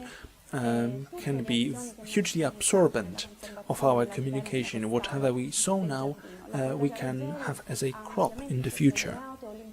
Therefore, we have to be acting in a relevant way, we should stay relevant, and we should be rigorous in terms and disciplines in terms of how we treat science, and this science should be the guiding force for all our conservatory interventions. My colleague Paola Ruggieri paid attention to propedeutic actions, research, etc. We should be taking up actions that are not only effective and apparently successfully restoring the proper functionality, these are also to be actions very respectful of the proper identity of this place.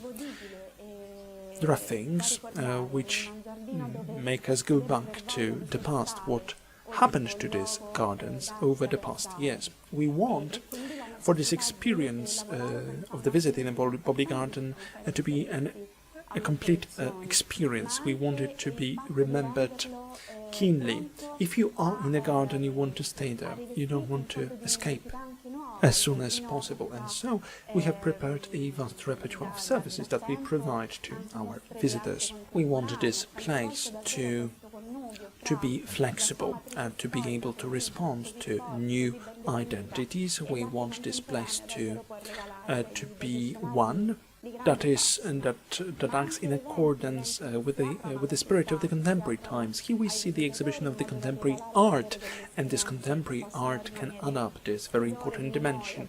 We have also activities which make us more open to visitors. Such experiences are immensely valuable in terms of what such visitors ultimately can remember upon such a visit. So knowledge about the Boboli Garden can be also expanded in other places via digital technologies. Uffizi Gallery also takes use of digital tools as a form of communication to communicate with our partners. This is immensely important, and especially these days it has turned out how important it is to have them at hand. So in this context, both the garden and the Uffizi Gallery have managed to take advantage take advantage of the potential of the social media. Here in this slide that you see, we have a handful of examples of experiences and actions that we talk a lot in our team. Now, to bring my speech to a close, I would like to pick up and display before you something that is to me a patron to this garden. This is a very old oak, probably dating back to the plantings of the 17th century. This is not a tree which would be well embedded within the canons of the standardized beauty. It is its structure is not even, and it has assumed the hurting hand of a human, and it comes to symbolize the authenticity of our garden. Moreover, it encourages us to have a reflection of the following content. Beauty is often not ideal. Nevertheless, whenever coming into contact with the beauty, you have to be very tactful, because beauty is fragile. So investing in knowledge that you acquire within such projects as also Citri at Aurea, investing in knowledge that you gain also via conservation works. This kind of investment, thanks to which you can raise collective awareness of the community, which can be then translated into this collective sense of responsibility.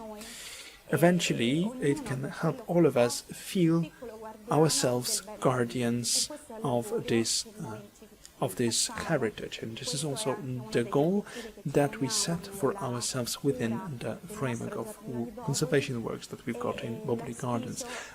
I want our project Citri at Aurea to be able to sow this seed of knowledge, of dialogue, of growth for this cultural heritage that we've been fortunate enough to inherit. Thank you.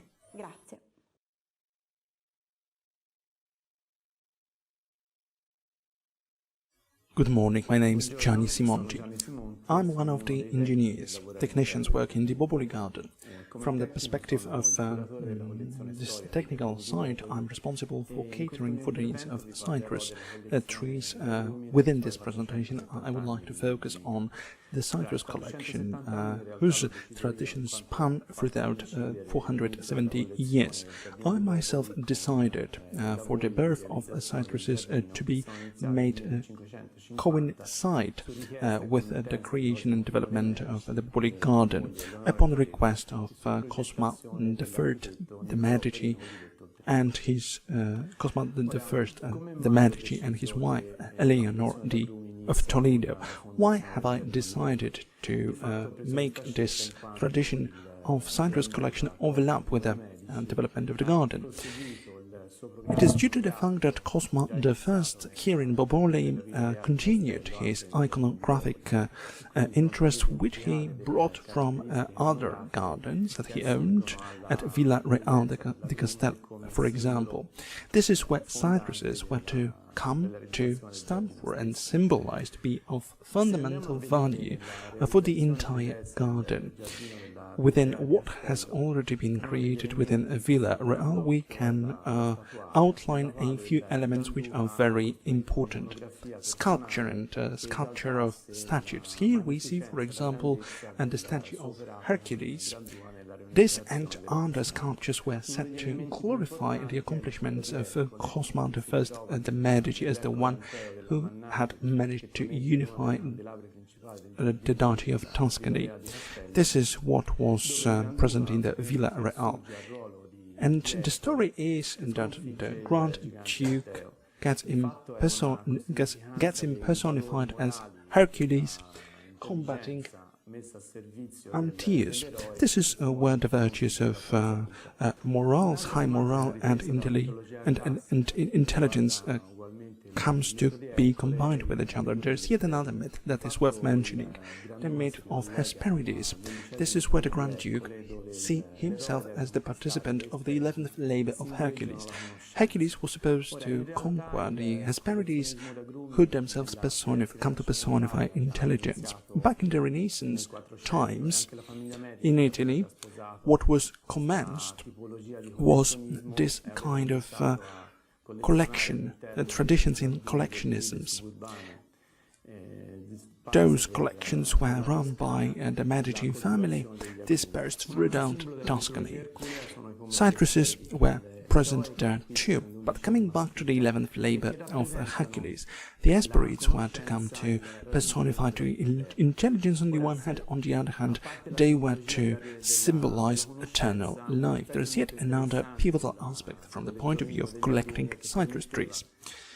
We should address the very use and the very possible applications of those trees. They were very of advantage for pharmacology. It was a very interesting aspect since, due to the consumption of citrus fruit, as once believed, one could count on a very long life. Tribolo was tasked with the Grand Duke to set up the cultivation of citrus trees within the Boboli Garden. Now it is a very important element. If we look at the image by Giusto Utens that was developed at the beginning of the 17th century, can win some imagination over how this screenplay looked, involving this vegetal part too. We don't know exactly where these cultivations were run, but we can say that along the avenue there were vases and pots with citruses and citrons. Along another avenue still there was the cultivation of bitter orange. This particular alley then ran into the avenue, heading towards the Madame cave. Cosma I would introduce different cultivations of lemons, citrons, limettes, etc. Those traditions were then passed over to his successors. Francis I and Ferdinand I, and these collections were even enriched under their reign. The Boboli Garden did not undergo in that period of time very significant transformations. Such transformations came later, involving the change and conversion of the Cyrus collection. Cosmo III requested the development of 3 separate gardens to be devoted to the Cyrus collection. Here we talk about these 3 subsequent gardens called Sughera, that is of the cork oak, lava capo, and the night garden. This is where we can observe the actual heyday of this particular collection. There are also aisle gardens. Within their symbolic value, citruses got most magnified. Now, just to have some imagination perception of where those gardens were located, it's very good to take a look at the Cori topographic plans. This is where we can easily recognize where the gardens in question, tasked by Cosmo II, were located. This is located close to the wall. We speak about 2 gardens, Sughera and Lava Capo. This is where the espaliers of bitter orange were developed, plus other plants, other varieties, be it, for instance, jasmine. It was all enriched by architectural forms that would serve as scaffolding for the bushes of bitter orange, plus there was one small canal discovered later that led from the source and served as the element of the water system. These mosaic of polychromic colors, white, black, and red. That is the aisle garden. This is where the citrus trees were cultivated in vases. They were ordered in a very irregular form in this garden. This is where we see a significant number of vases, of pots, where citruses of most precious value were cultivated. Next, there comes the moment of glory, of heyday, of the citrus trees under the reign of Cosmo III de' Medici, who was passionate about planting and cultivating citruses. In 1715, he tasks Bartolo Bimbi to develop a painting around citruses. On 4 canvas, we can see 170 varieties of citruses belonging to the Grand Duke. By matter of principle, we should rather address 117 specimens. This is not actually 117 varieties, in spite of the fact varieties amounted to more than 100, but these are, as a matter of fact, specimens representatives of on the very frequent occasions, the very same varieties. What was the overarching goal standing behind the very development of this canvas in the first place? It boiled down to dissemination and education. The Grand Duke decided that descriptive names would be placed underneath the canvas in the lower part. This nomenclature was not matched with the official binomial nomenclature that was applied. Under the reign of Cosmo III, on the one hand, we could observe the heyday of the citrus collection, but on the other hand, the period of his reign coincided with the deterioration of the Medici family. Therefore, it became evident that such 4 canvas would be created to pass over this spirit of magnificence. These canvas were aimed at contributing to their greater dissemination of the names of citruses and their subsequent varieties. It is also true that towards the beginning of the 18th century, and we are speaking about this decadent period of the Medici family, the Habsburg-Lorraine house takes over. The members of this family do not value that highly the magnificence of the citrus collection. Nevertheless, it changes slowly in the second period of their reign, when Peter Leopold comes to the throne. Peter Leopold takes into consideration the revivification of the citrus collection. He embeds it within a larger plan to reconstruct the garden. He puts to life a new lemon house. Now we need to make a quick step back towards the end of the Medici reign. We could observe the use of such places whereby citrus trees would be stored in the wintertime. It is worth mentioning what particular structures were used by the members and the staff of the Medici family.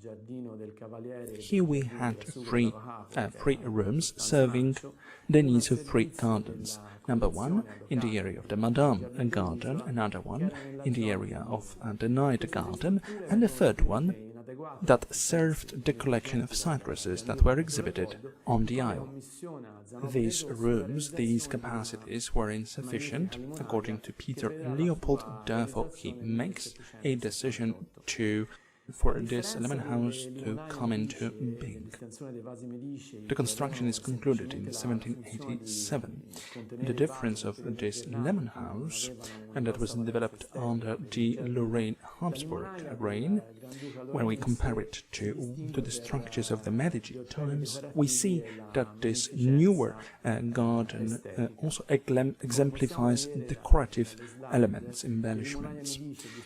Now we see that these rooms under the Medici times, be it, for instance, this great lemon house of Villarreal, these are devoid of any emblems of identity. These are rather anonymous beings, whereas these newer structures, which we can see in next slides, here a project of 1787. This is where we see that this great Grand Duke wanted to accentuate this grandeur by architectural form accompanying the citrus collections. Moving on, we see the present outlook over the great lemon house. Together there is another lemon house at the back of it, whereby a part of the historic collection is also stored. These structures come under the stewardship, which is very diligent. So it was in 18th century, it was also the case in the 19th century, in the period of reunification of Italy. It is so now too, and also it was so during the time of passing the rule from the duchy family of dukes to the royal family of Savoy. Two world wars shattered the collection of citruses, as it was connected with lower care that was taken vis-à-vis these collections by the greatest hit was due to the flooding of Florence, which took place in 1966. At this time, we see the switch from a storage function to the drying room for survived works of art.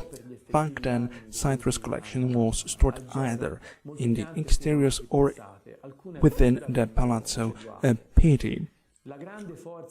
Many losses were incurred either due to the lack of experience of those taking care of the citrus collection or just weather conditions, be it frost. But here we see what is one of the distinguishing features of these plants. They are characterized by a great vitality. Thanks to this, many specimens could be rebuilt. Those very plants started growing from beneath the point, the point of crossing. Therefore, we could make these plants live again. This is one specimen that got destroyed in 1966, bitter orange, and this bitter orange, as it was cut off one day, but now this specimen deals with works very nicely. It is exhibited within the Isle Garden. Now moving on to contemporary times. Within the time in which this citrus collection was under the administration of the Poly Museum Directorate, now is under the stewardship of the Uffizi, let me show you one slide. This slide is very representative of what this garden looks like now and how we can compare it to the historic representations by Gori. What we see here, we see many historic superimpositions, many overlappings. There is huge transformation to the original shape. There are no so-called ranias. There are no green labyrinths at all. Many areas underwent remarkable transformations. They would be once, they used to be Italian gardens, and they are rather English gardens now. These Medici gardens have some features that we need to take note of, namely the citrus collection from 1550 up till now can be characterized by a relative richness in terms of how many varieties there are. We see very diversified specimens, varieties, etc. The rooms, the structures that we were talking about, the function has changed slightly. This lemon house very much serves the purposes of storage, but there is also the role to be played by the tepidarium. We've got here around 500 pots, which get stored in the winter time, and thanks to this we can conserve as many as 60 varieties, which constitute the core of our collection. 30 of them may be dating back to the collections of the Medici family. In the next slides we can see the interiors of the lemon house, and these pictures can be juxtaposed to this original outlook over the insides of the lemon house. In the past, this room would be of clay pavement. It was paved in clay, which played to the benefit of maintaining a kind of microclimate in the insides. But as it was changed in 1966, the whole pavement rebuilt in concrete, now we experience certain problems regarding the maintenance of temperature and humidity. Under the Lorraine Habsburg house, this lemon house demanded to be heated. Back then what was applied were wood-burning stoves. These days we rather use convector ovens. This is not a sole innovation that has been introduced. Truth to be told, in the past we would use such bits of equipment, such lifts. Now it has got substituted by different devices and pieces of equipment that serve to move the pots and vases. To bring my speech to a close, I would like to draw your attention to a few aspects which I find very important. It's important to know the history, because knowing history we can better serve the Medici collection. This collection was rich as it very much relied on exchanges. There's varieties, the magnitude of varieties was down not only to acquiring plants elsewhere in the country or from abroad. It was not only down to the internal evolution. It could be so thanks to the exchange in between different courts. This citrus mania was a distinguishing feature both of the Renaissance and the Baroque period. Grand dukes would exchange their specimens with the representatives of other European courts. Such exchanges were also very important for Cosmo III de' Medici, as well as for the Polish king Jan III. They exchange correspondence, as we can see here in the slide. Jan III requested the Grand Duke to submit a list of varieties plus guidelines for cultivation so that he can also have these specimens and varieties cultivated in his residence in Wilanów. And so this whole list is starts with Pomo Dadamo. It was then verified by which was believed to be a variety of apple. Then it was corrected by Cosmo III. First mentions of this variety can be traced back to Marco Polo travels to Persia, the contemporary Iran. The crossings were created by the Arabs in the Palestinian territory. Later, these crossings came into the cultivation in Europe. This Pomdadam finds its place in the citrus collection of the ruling families in Europe. In the Boboli Garden, we've got both varieties characterized with this smooth fruit and with this wrinkled fruit. Here we see different representations of Ferrari, Fullhammer, as well as Bimbi. This fruit was very encircled. And now, when I was reviewing the materials, so that I can tell you something, my colleagues from Wilanów, in this partnership, I was hit by a fresco from the chapel of Eleanor of Toledo from the Palazzo Vecchio, and under one herb at his feet we see the representation of this particular fruit with encircled fruit, and now it does blossom very nicely in our collection of the Boboli Garden. This is one of the varieties which, as I believe, was sent by Cosmo III de' Medici to the King Jan III Sobieski. Towards the end of my presentation, I would like to express my gratitude in the first place to my colleague Galeotti, who has passed over to me his passion for the citrus cultivation. He also shared much knowledge with me. Architect Kapenki, I feel grateful for all the materials you have provided me with. And for sure, I would like to express my gratitude vis-à-vis our dear colleagues from Wilanów, the entire personnel that made this event come true. Thank you.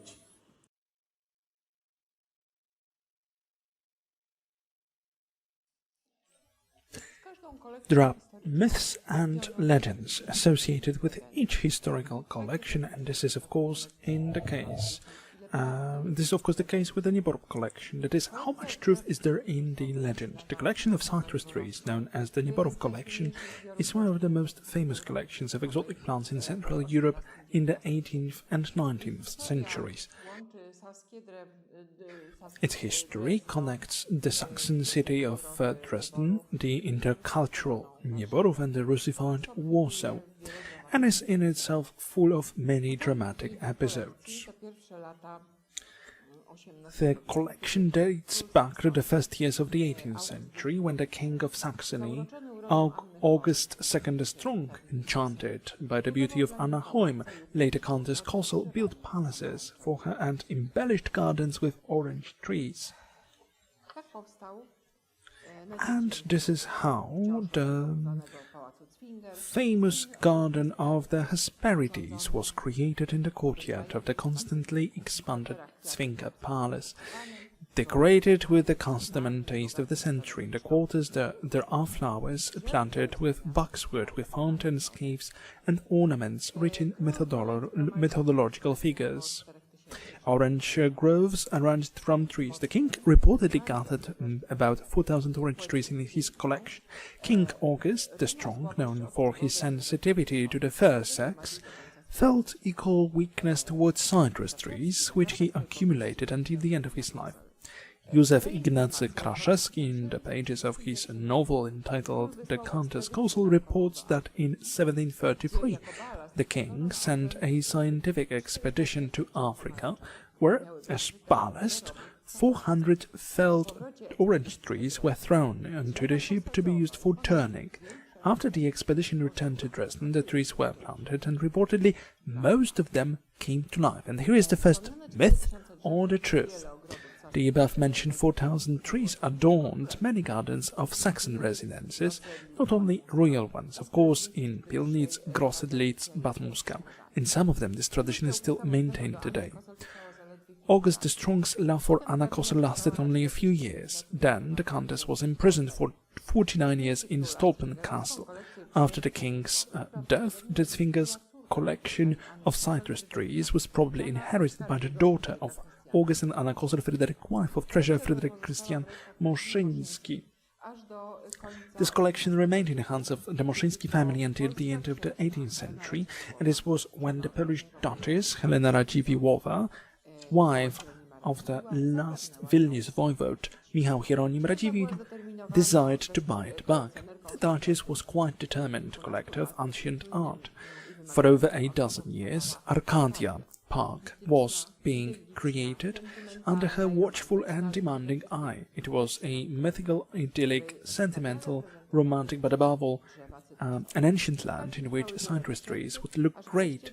The negotiations lasted for many months, and finally Jan Kortonowski, the marshal of the court of the Radziwiłł dukes, came to Dresden on rafts. Orangery Moszczański, because that is what Michał Piotr Radziwiłł calls it in his book devoted to Helena Radziwiłłowa, the last Vilnius voivode, was bought for 35,000 zlotys. Florins, or according to another source, 300,000 ducats. The duchess had to somehow compensate for the high price paid by the Radziwiłł family. So she cleverly planned the transport of trees to Nieborów. That for many decades the story of this event circulated in Berlin.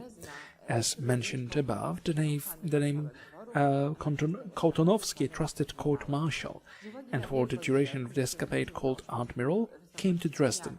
Due to the size of the trees, around 4 or 5 meters high, together with the pot and the crown, and their number, about 300, transport could only take place by water.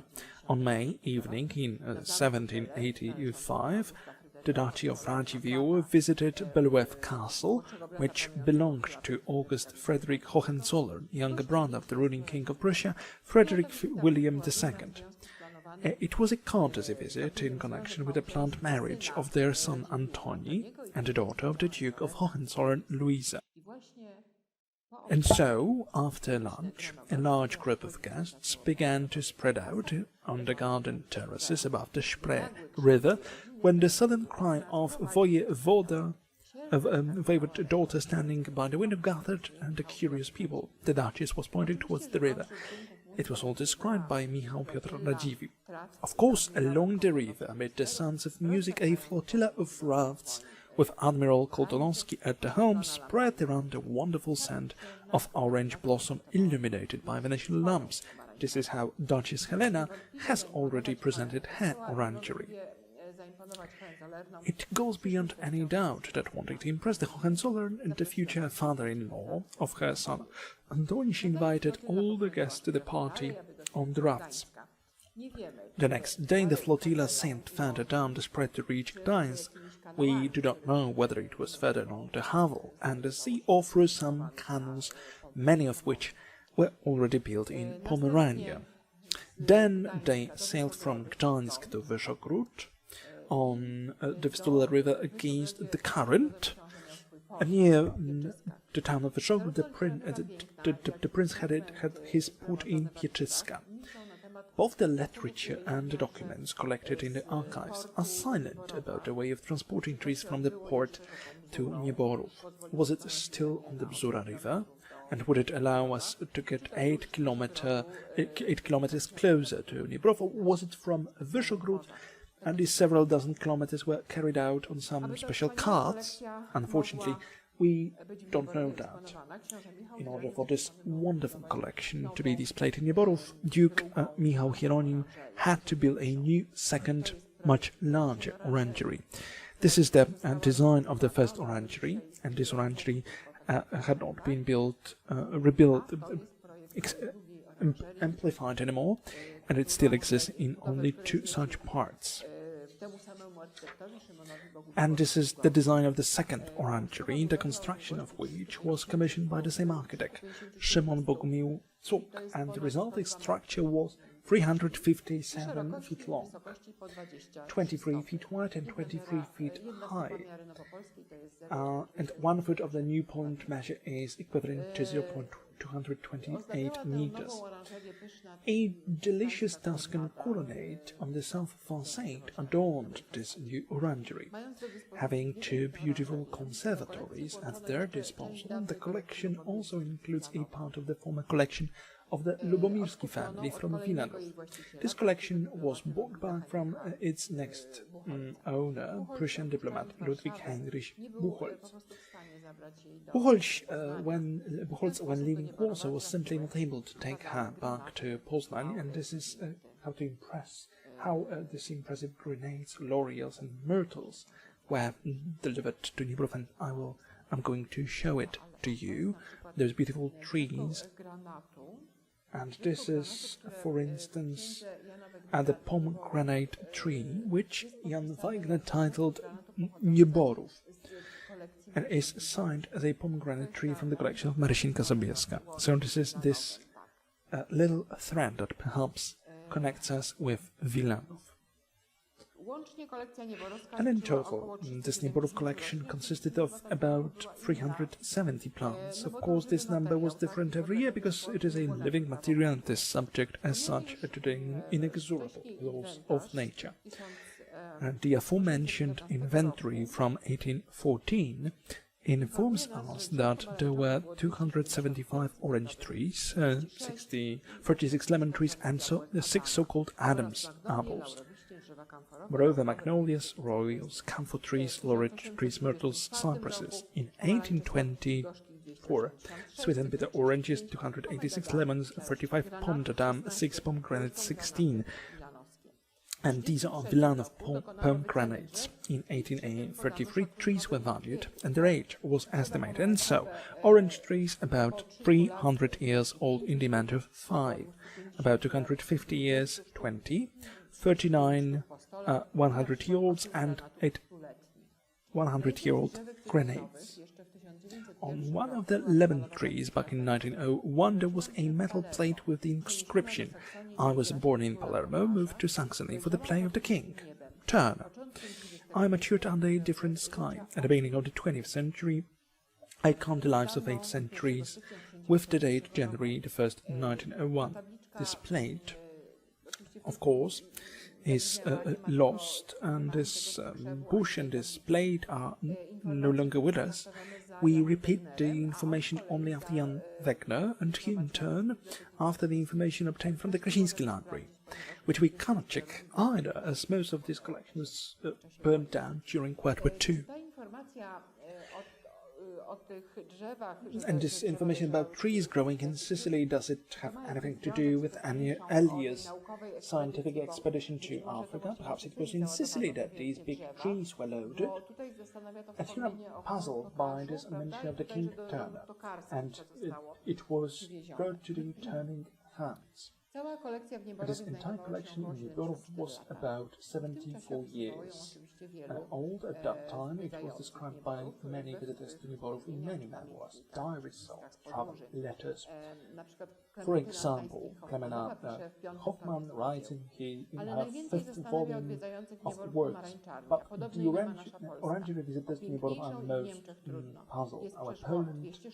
Our Polish one is not similar. It is difficult to find a more beautiful one in Germany. There are over 200 pieces of orange lemon trees. Some of them are 350 years old, and they are as thick as an adult man. They spend several dozen feet of lemons and sweet oranges each year, even more bitter. Konstancja Biernacka, in traveling from Włodawa to Gdańsk, also mentions without an equal greenhouse in which a cypress tree was grown taller than the Nieborowski Palace in Warsaw, 10 feet tall. The condition of the collection was supervised by gardeners, be them Renz, Johann Daniel Techner, Konrad Karol Franke, Antoni Schmidt, Dominik Jasiński, Leopold Jon, Wacław Czermach, Felix Kołaczkowski, Foke, Józef Borecki, Konrad Jan Waniaszku. The greatest merits are attributed to Leopold Jon. Czech, about whom Piotr Hozer wrote, "It seems, however, that old Jon in Nieborów was the love gardener who knew how to grow oranges. He knew every tree, talked to him, wrote on a bucket with chalk how many buckets of water are to be received." Posiadał zawsze obfity zapas odpowiedniego kompostu. Skutek tego drzewa były tak piękne, As a result of his actions, the trees were so beautiful that in fact they could not be more beautiful, and as trees in buckets they were probably the most beautiful in the world. Hozer has repeatedly put Jon as a model of garden.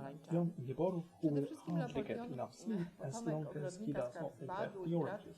But most of all, Leopold Jon, a descendant of a gardener from Karlsbad, a brother of the master of Polish fruit farming, carefully kept his secret, a recipe for soil for oranges and lemons.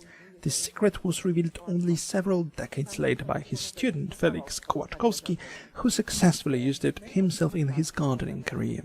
We have been introducing these substrates to our crops for the last 2 years. How valuable this orangery was for Duchess Helena Radziwiłł and her spouse can be proved by the fact that in their will they reserved the collections indivisibility and inalienability.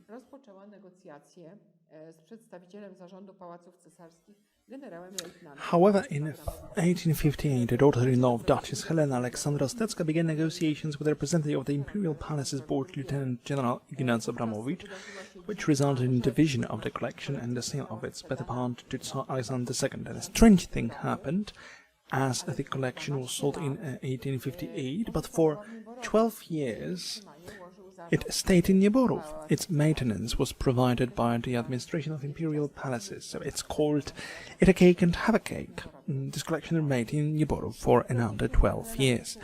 Although Duchess Alexandra died soon, her son Zygmunt generously shared the orangery building and agreed to leave the sold trees in Nieborów, and he generously agreed, of course, until a new orangery was built in Łazienki.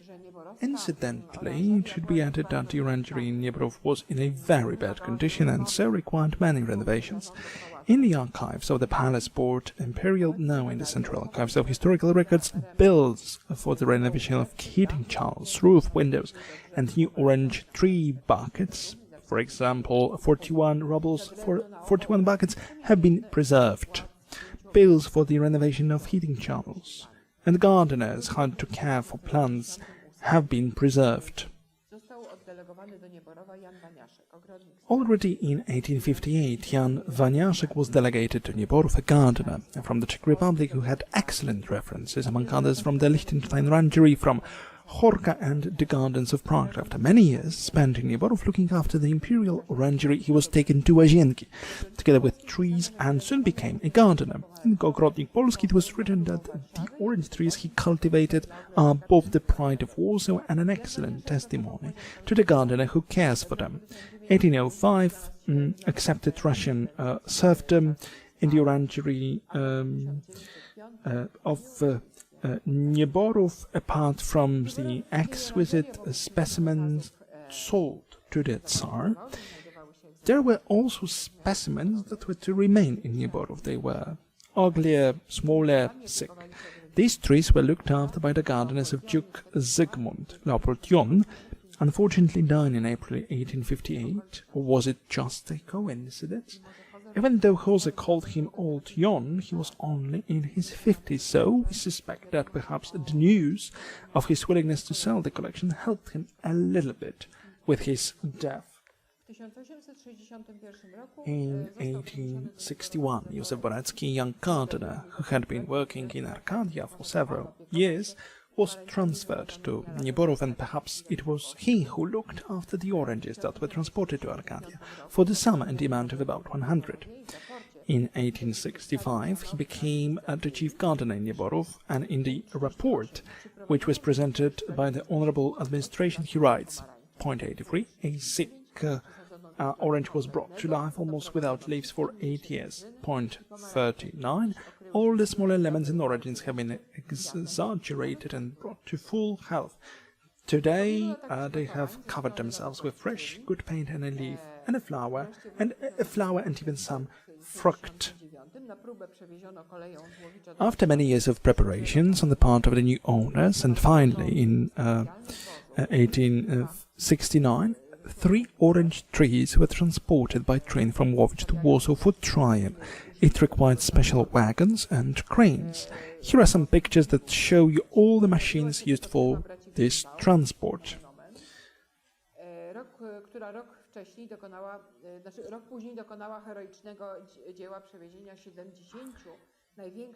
It was undertaken by the company of the Greenbaum brothers, which a year later carried out a heroic work of transporting the 70 largest trees from Nieborów to Warsaw. The route of this passage was carefully marked out.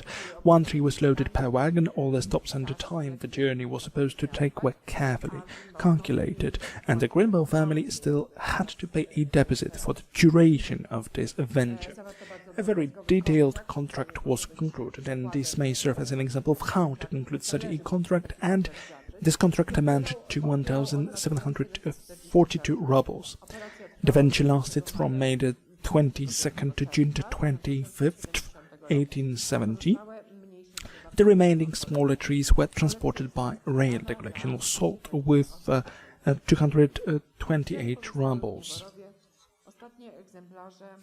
Of the trees remaining in Nieborów, the last specimens survived until 1981. This is the orangery in Łazienki. These are the specimens that ended up in Łazienki. Here we have a few photos from Nieborów, so you can see that the much younger ones stayed in Nieborów. This is the Wilanów pomegranate.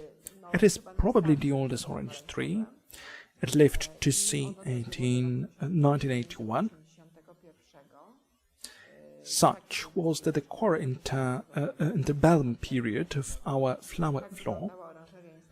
This is what the orangery looked like. Unfortunately, you can't see this slide, but in fact you can see these huge trees inside, and it's spring 1935, and this is what the orangery looks like after the fire. All plants died in the fire. Basically, 1 thick tree survived, which was not damaged by either the freezing water from the fire extinguishing or by the frost which had caught the plant outside. So much is left. So much is left of our wonderful collection.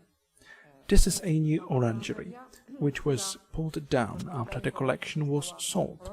Only a small fragment of it is left. This fragment served as a barn lamp for many years. In the 1950s, its windows were restored, and the interior was restored a few years ago. It is unarmed, there is no water there, there is no floor. There are basically only walls, windows and electricity. Still, we use it, and it serves us in the summer as an interior with where you can have your coffee, where you can have some rest. Thank you very much.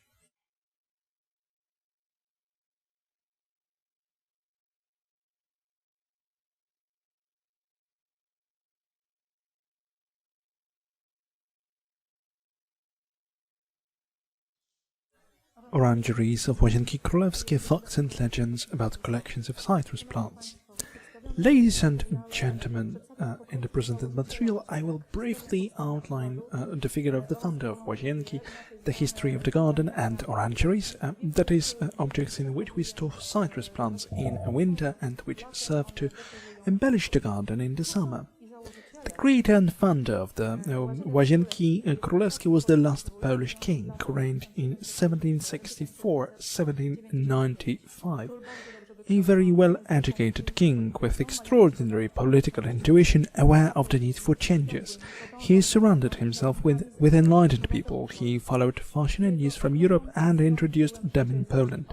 His great passion and work of life was the Łazienki Garden, established in a unique style called Stanisławowski. It was a classicist style with elements of Baroque. The king picked up the best of the contemporary garden fashion and combined it in the palace and garden concept of Łazienki. Currently, there are 3 garden styles in the garden. And we come across 3 styles in the garden art. It is 17th-18th century, the oldest royal garden and English garden with regular remnants of the Baroque period, the 19th century romantic garden in the style of English landscape gardens, and finally the 20th century modernist garden, the geometric and naturalistic style. The water system is the basis of the entire garden layout, along with a system of roads and paths, as well as the well-composed arrangement of trees and shrubs, creating interiors and beautiful long viewing axes. This is what the area of the Vistula embankment looked like in the middle of the 18th century in the times of Stanisław August, when, as Stanisław Antoni Poniatowski was not the king then, he bought the Ujazdowski castle from the Lubomirski, along with the area of the zoo and pavilions for rest after hunting. The village of Ujazdów, meadows, fields stretching at the foot of the escarpment towards Wilanów. Plan of Łazienki with the location of the orangery. We find the first records of this area in the 11th century. However, the history of the foundation dates back to the Ujazdowski castle, which was erected on a slope. Located in a perfect scenic and defensive location, it was originally planned as the seat of the ruler. As numerous reconstructions do not bring the expected results, the king's interest is directed towards the pavilions. One of the pavilions, one is the Hermitage and the other is so-called bath, which after reconstruction turns into a palace, into the summer residence, the palace on the Isle. The first orangery to be built in the Royal Park is the Old Orangery. It was originally called the Great Orangery. It is the only orangery established during the king's reign, established in 1788, and its designer was Dominic Merlini, the favorite royal architect. Then, the second orangery in this palace and garden complex is the Neo-Gothic Orangery. This was created in the 19th century, in the so-called Tsarist period. In 1822, the Neo-Gothic Orangery was developed. It was designed by Jakub Kubicki, a student of a mentee of Dominic Merlini. Then, in 1860, the new orangery, designed by architects Adam Löw and Józef Orłowski, was created, and in 1870, the famous orangery called Nieborowska, designed by the architect Krakau, came into being. The entire 20th century passes, and it is only in the 21st century that the new palm house is created, and this is where we currently store our citrus plants. Actually, this is how the escarpment and the garden changed during the work on the Royal Park of Łazienki. The old orangery is being built with a royal theatre and an orangery garden at the foot of the escarpment. After the resettlement of the village of Ujazdów to the new village. Before that, the White House is being built, palace on the Isle. At the top of the carp there is Belvedere Palace, with one of the most scenic viewing axes in the garden. Here you can see the remains of the village of Ujazdów, a beautiful long viewing axe towards Mokotów, towards Królikarnia, towards the church in Czerniaków, and towards the Wilanów meadows, with all the alleys leading all the way up to Wilanów itself. This is what the orangery looked like at the beginning of its foundation. It was built in the classical style. From the south, the actual facade has one story with 17 axes. It is low, very stretched, uniform, composed of semicircularly closed windows, doors separated by pillars. Such architecture is evocative of Versailles. The interior was adapted to storing trees in winter, and the Orangery Garden with a terrace was used to display cypresses in the summer. This is what the Great Orangery looked like during the German occupation of 1945, and so after a general renovation both of the building and after the restoration of the garden itself. The old orangery houses the Royal Theatre, located in the eastern part of the building, one of the few original 18th century court theatres in Europe, which since 2015 has been located on the European Baltic Route of Historic Theatres. The old orangery also accommodates the Royal Sculpture Gallery, with a collection of marble, statues and plaster copies of the most important ancient modern works. There is also a polysculpture gallery.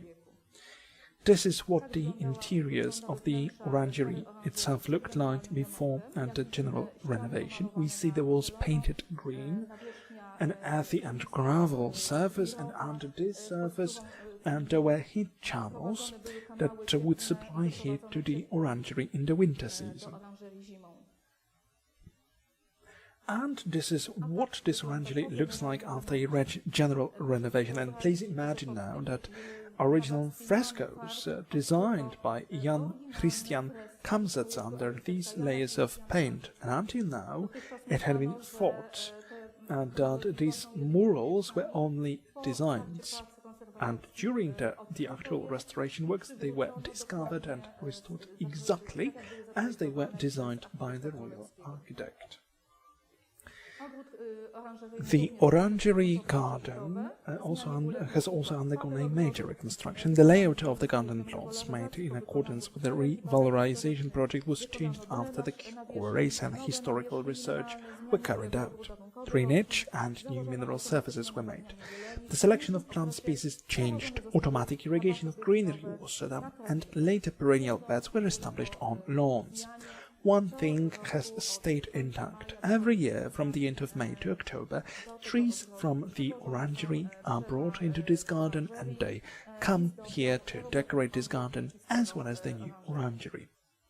Now, a few interesting facts about this period and this orangery. As there was no orangery in the royal castle, the orangery plants were probably brought for safekeeping to the orangery in Łazienki Królewskie.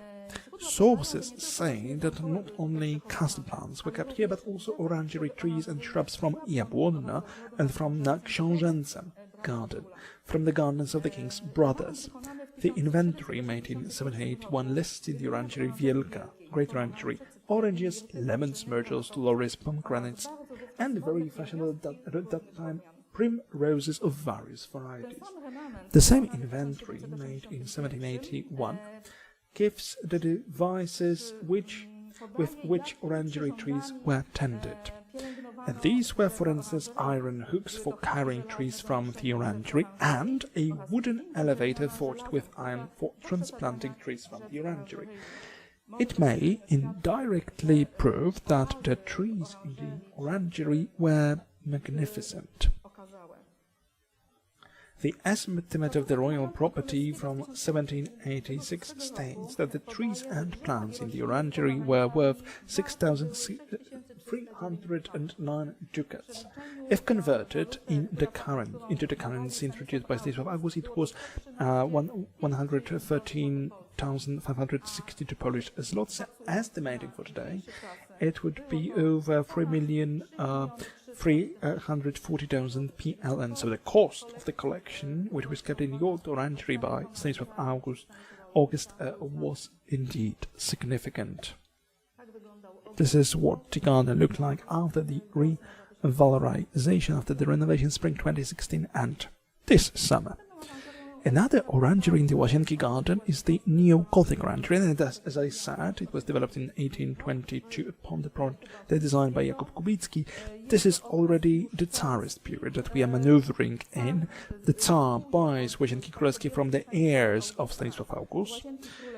The Tsar's brother Konstanty Romanov takes the Belvedere Palace as his seat, and so he begins rebuilding other structures in the Royal Łazienki Park. This orangery is being built in 1822. In 1825, the Egyptian temple, which serves as a fig house, and in 1828, a pineapple plant was built in the botanical garden. All facilities were designed by Jakub Kubicki. Neo-Gothic Orangery did not last for long. It was of weak construction. The foundations were weak. Thus, it was dismantled, and so it was dismantled in 1862. After a scan of the area, its ruins were discovered. After the archaeological work was done, these ruins were discovered and secured. And now, in the garden, we can admire the foundations and walls of the Neo-Gothic Orangery, and so much is left of her beautiful appearance, which I will recall was, I haven't said that actually, was in the Gothic style. It had brick elevations, windows with sharp arches, and decorative battlements modelled on Gothic defensive structures.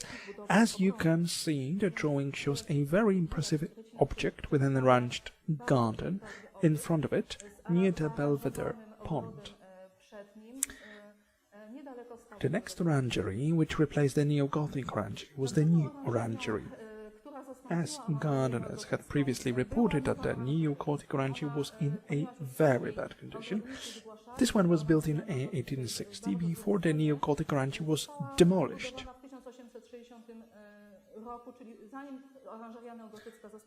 From the south, the glazed facade provided the plants with free access to sunlight and solar heat. The middle part was decorated with 18th century statues of Vertemnus and Pomona, i.e. a mythological pair of lovers, deities associated with changes of seasons, gardens and fruit trees. The orangery was also called Italian, so all the decoration is related to the garden and the cultivation of ornamental trees. At the beginning of the 21st century, the new orangery is undergoing a major renovation. It ceases to function as an orangery. Since then, it has housed a restaurant. And the photo on the left shows what the interior of this restaurant actually looks like. And now we move on to the next orangery. This one was established in 1869. Its construction, this is when its construction began.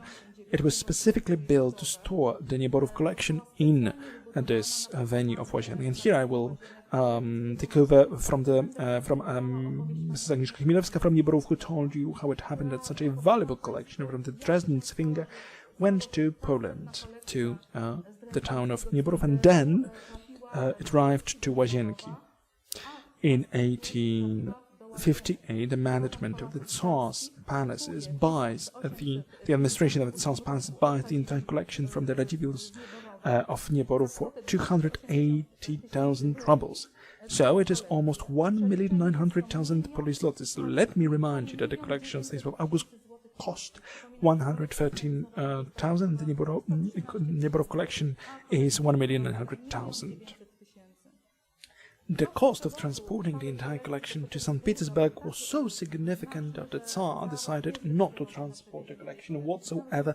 Therefore, for 25 years it was placed in the Łazienki Park. There are legends circulating about the wonderful smell that would spread and about the size of the plant that had been stored here. Probably some of the trees were like a grown man. They were fat. In waste, the smell spread throughout the neighborhood. The photo shows the location plan of this orangery, together with there is also a contemporary photo. It was located in between the new orangery and today's modernist garden. As a guide to Warsaw from 1893 states, the park is worthy of attention. The new orangery, 200 feet long, consisting of one nave, glazed from the south. It receives the necessary heat by means of an iron pipe from which others go and distribute the hot water. This greenhouse was built on 103 giant orange trees, the only ones of this kind in Europe, 70 of which are between 400 and 600 years old. Nevertheless, the specimen of the camphor tree, the tall large-leaved magnolias, the large number of huge myrtles, granates, cypresses, etc. are huge and old. There is very scant material on the orangery itself. This is the only one that I managed to find. Now, orangery after 45 years, in 1915, during the turmoil, the Tsarist troops leaving Warsaw, the Prussian troops entering, they simply forgot to fire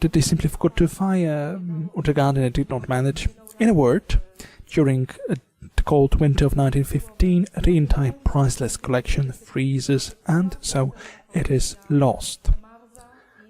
Since the orangery building was in a very poor condition, after regaining independence by Poland, the building was eventually pulled down.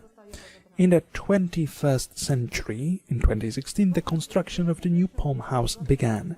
It is already a modern orangery. Half of it is conservatory and half of it is set for educational purposes. Here, nowadays, the Łazienki Park stores its resources of exotic trees and plants.